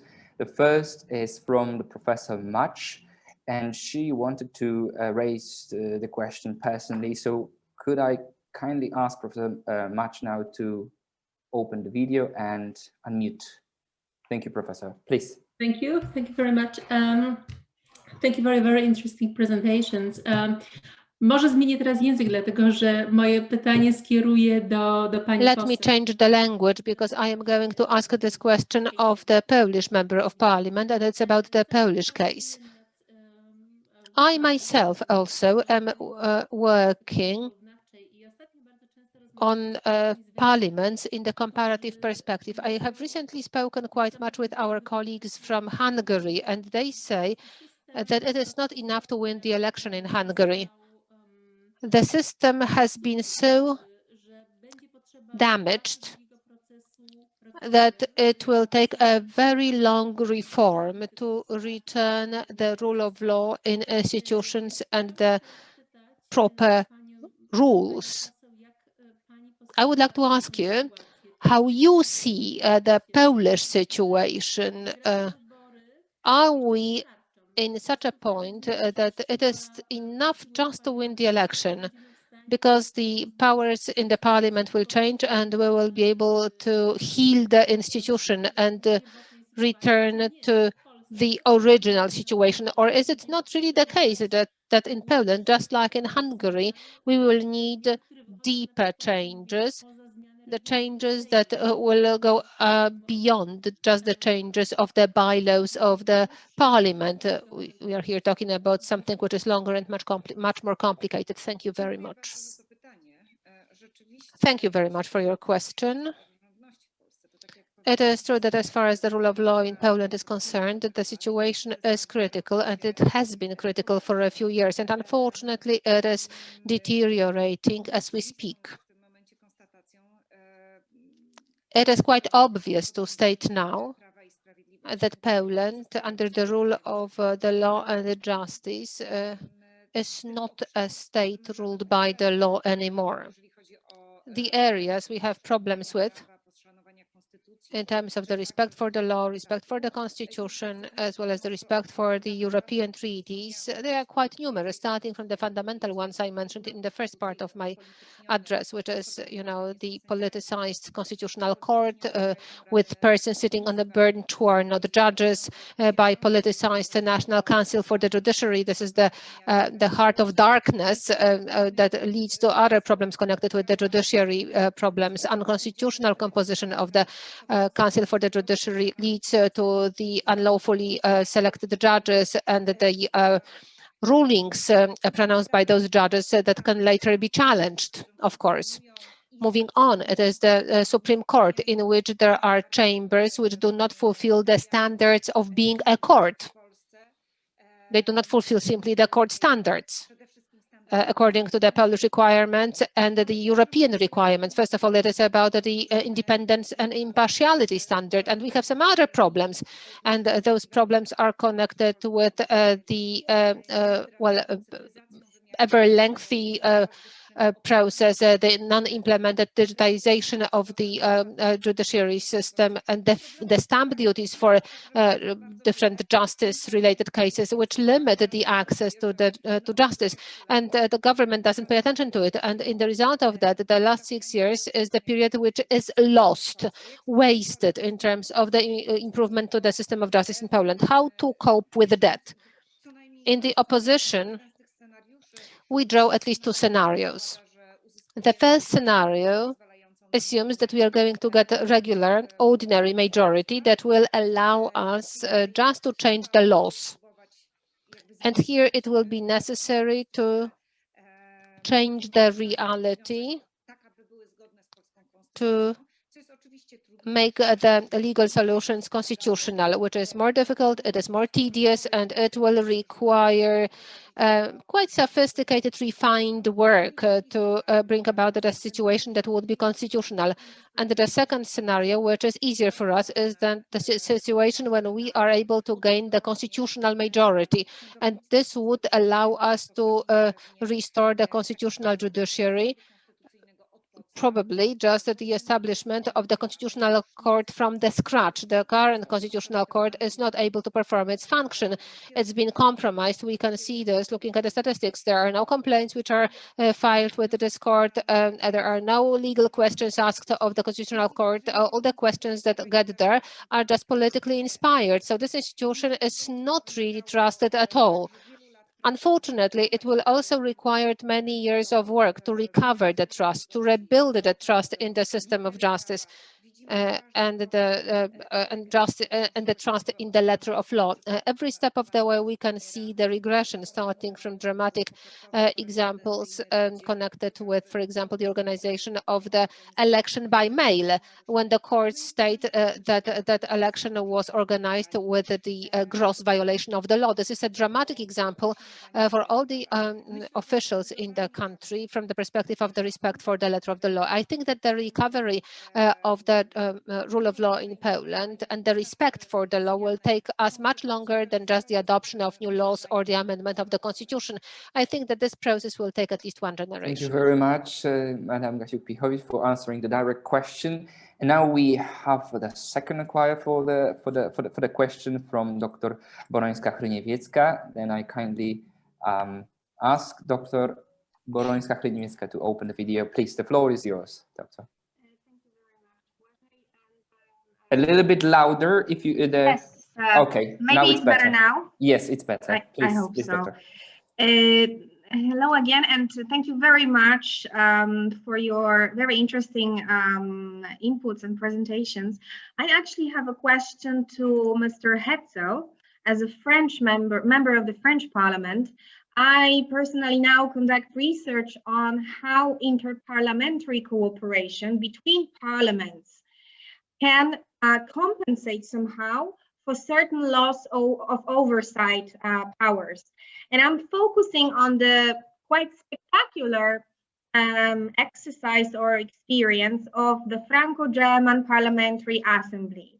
Because you are a member of it as well, I would like to ask you, how do you evaluate this cooperation so far? It's not so long because it's been just a few years since 2019, but if you could just address the question whether this forum could be viewed as a platform enhancing parliamentary accountability vis-à-vis the executive, as a sort of compensation, at least when it comes to the relation between Assemblée Nationale and French government. Thank you very much. Thank you, Doctor. Yes, this is a direct question, so I propose we answer directly. Please, Professor Hetzel. Okay, thank you very much, Dr. Borońska. It's a tough question. It's a tough question because you were just mentioning it. This French-German Assembly exists now for a little bit more than 2 years. I think it's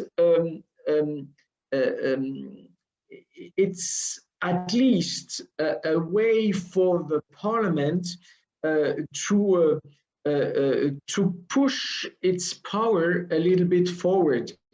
I cannot speak for my German colleagues because in Germany, the institutional and political situation is a little bit different than in France. But what I can say, at least for France, is that the fact that we have this French-German Assembly and that we take decisions between the colleagues from the Bundestag and the French Assemblée Nationale contributes to make at least our government a little bit more under pressure. And when I'm saying making it a little bit more under pressure, for example, last year, we had, of course, one of the sessions was to debate and to ask questions to our 2 ministers of health.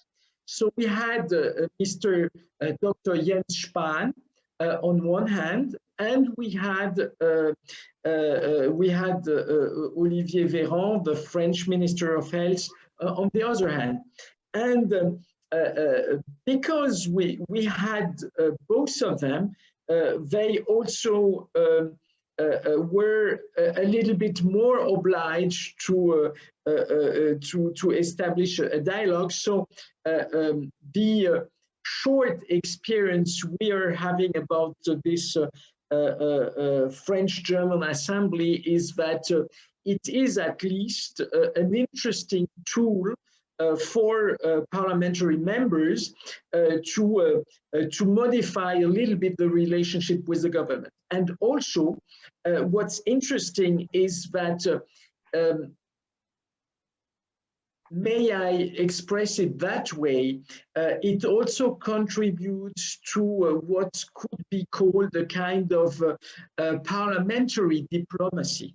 And this also really makes sense because we have really excellent relationships with our German colleagues, because most of the German colleagues being member of that assembly are interested about the French-German relationships and vice versa. And so it's an interesting tool, even if we also have to keep in mind that it's only one tool and that we should not neglect, of course, the relationships with other European countries. Thank you very much, Professor, and sorry for using.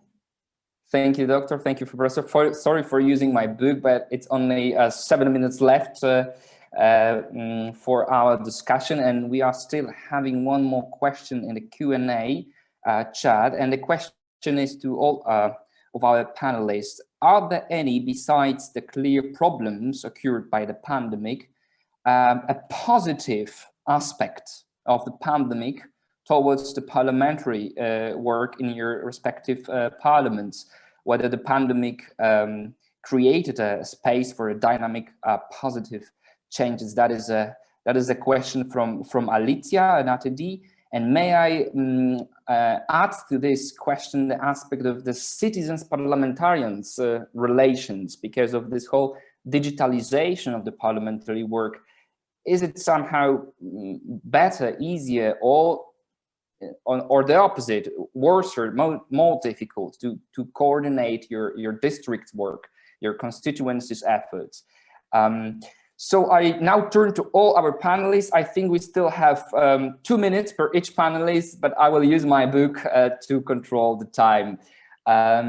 So maybe we will now go from the west to the east, because normally we will do the opposite. So Professor Hetzel, please, could you start? Okay, no, let us do that.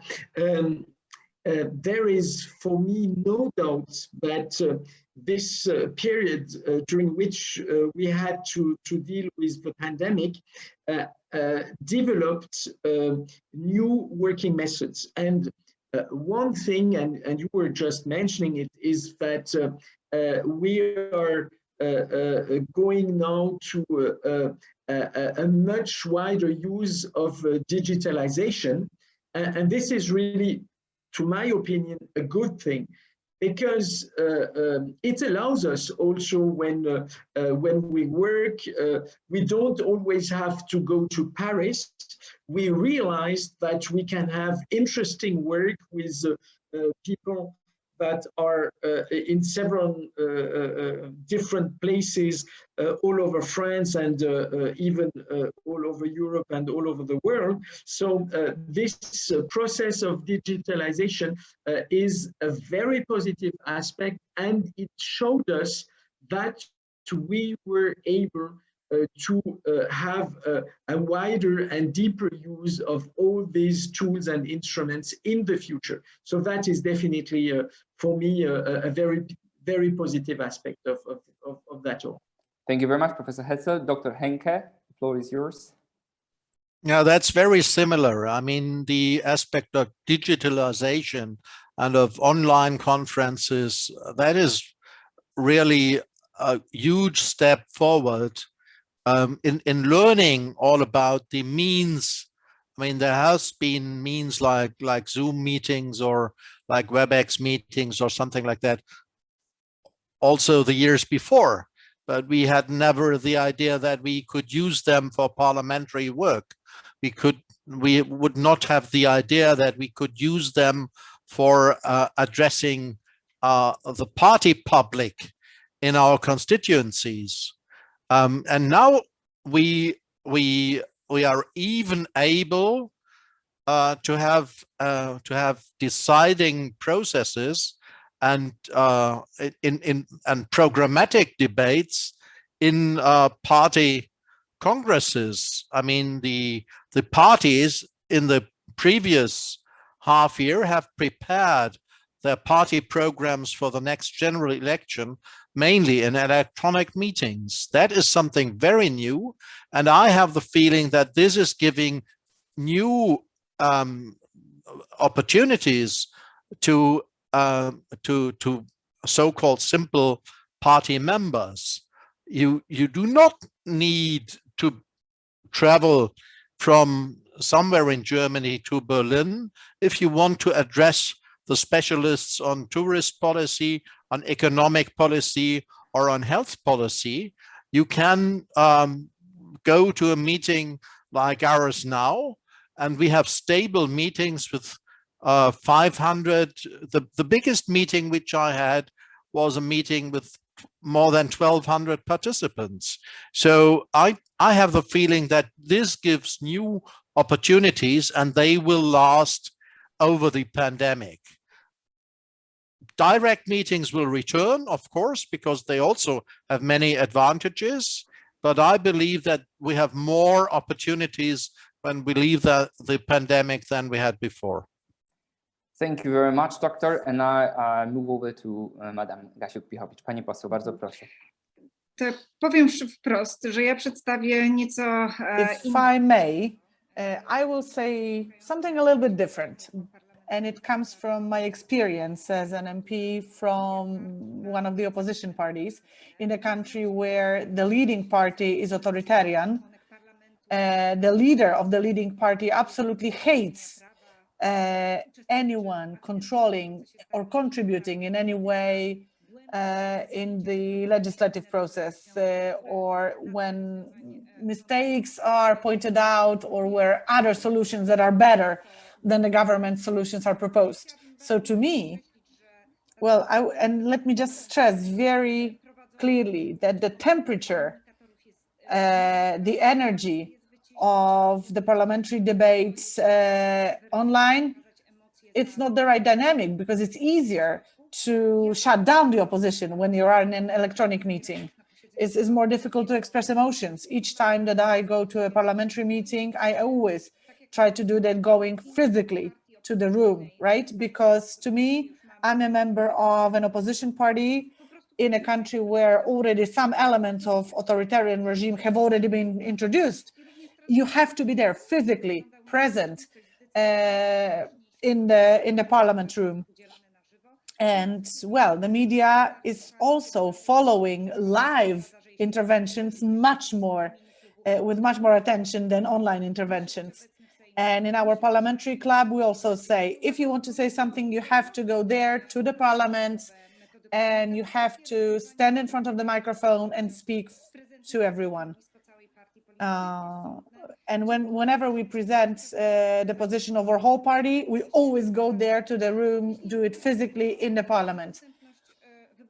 But when it comes to, of course, access to parliamentary debates by members of the society, let me just say that from the very beginning of this pandemic, direct access or the direct access of NGOs has been curbed, has been limited a lot in the work of different commissions and committees.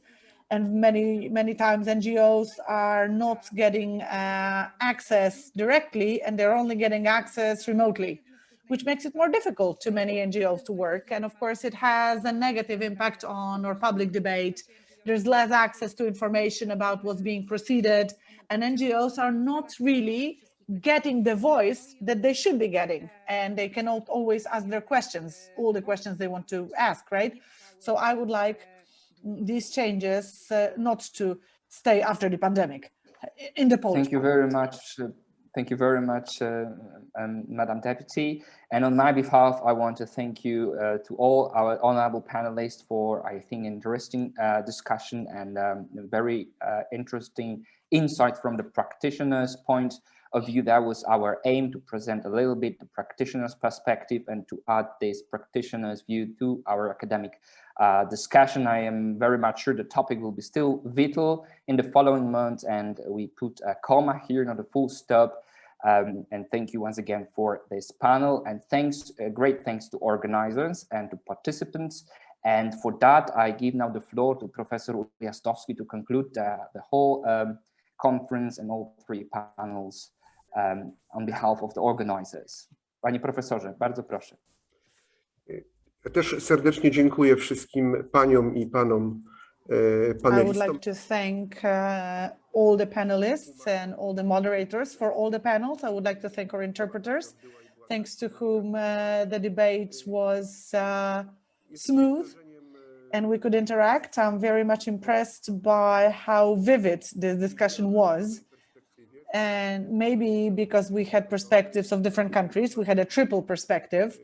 We have different experiences, different constitutional traditions from those three different countries, different political situations of those three different countries.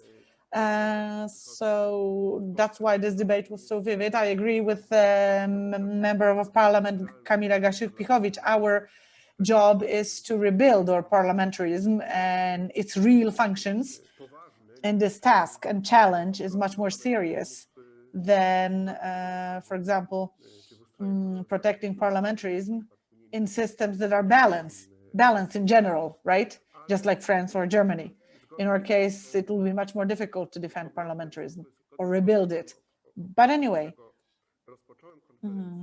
according to the sentiment that I started with, namely Raymond Aron, who talked about the crisis of parliamentarism in Western Europe at one point in the 60s, and he worried about the real functions and real roles of the parliament. I think Europe will always be a place where constitutional democracy is going to be a prevailing system. So we will have reasons to debate and to talk about maintaining, sustaining real functions of the parliaments, and wherever parliaments are going to be degraded or marginalized, we will try to restore them. It will be restored. So definitely the European Center for Systemic Research will be organizing more debates, and we will invite you. And of course, we will gladly accept invitations from other research and academic institutions. I'm very happy that next week, for example, there is a debate on the latest book by Dr. Karolina Borońska-Chmiewicka, whose book is about the role of parliaments across the European Union. So I hope we will meet more and more often in order to make science support evolved democracies and constitutional systems. Have a good evening, a good afternoon. Thank you.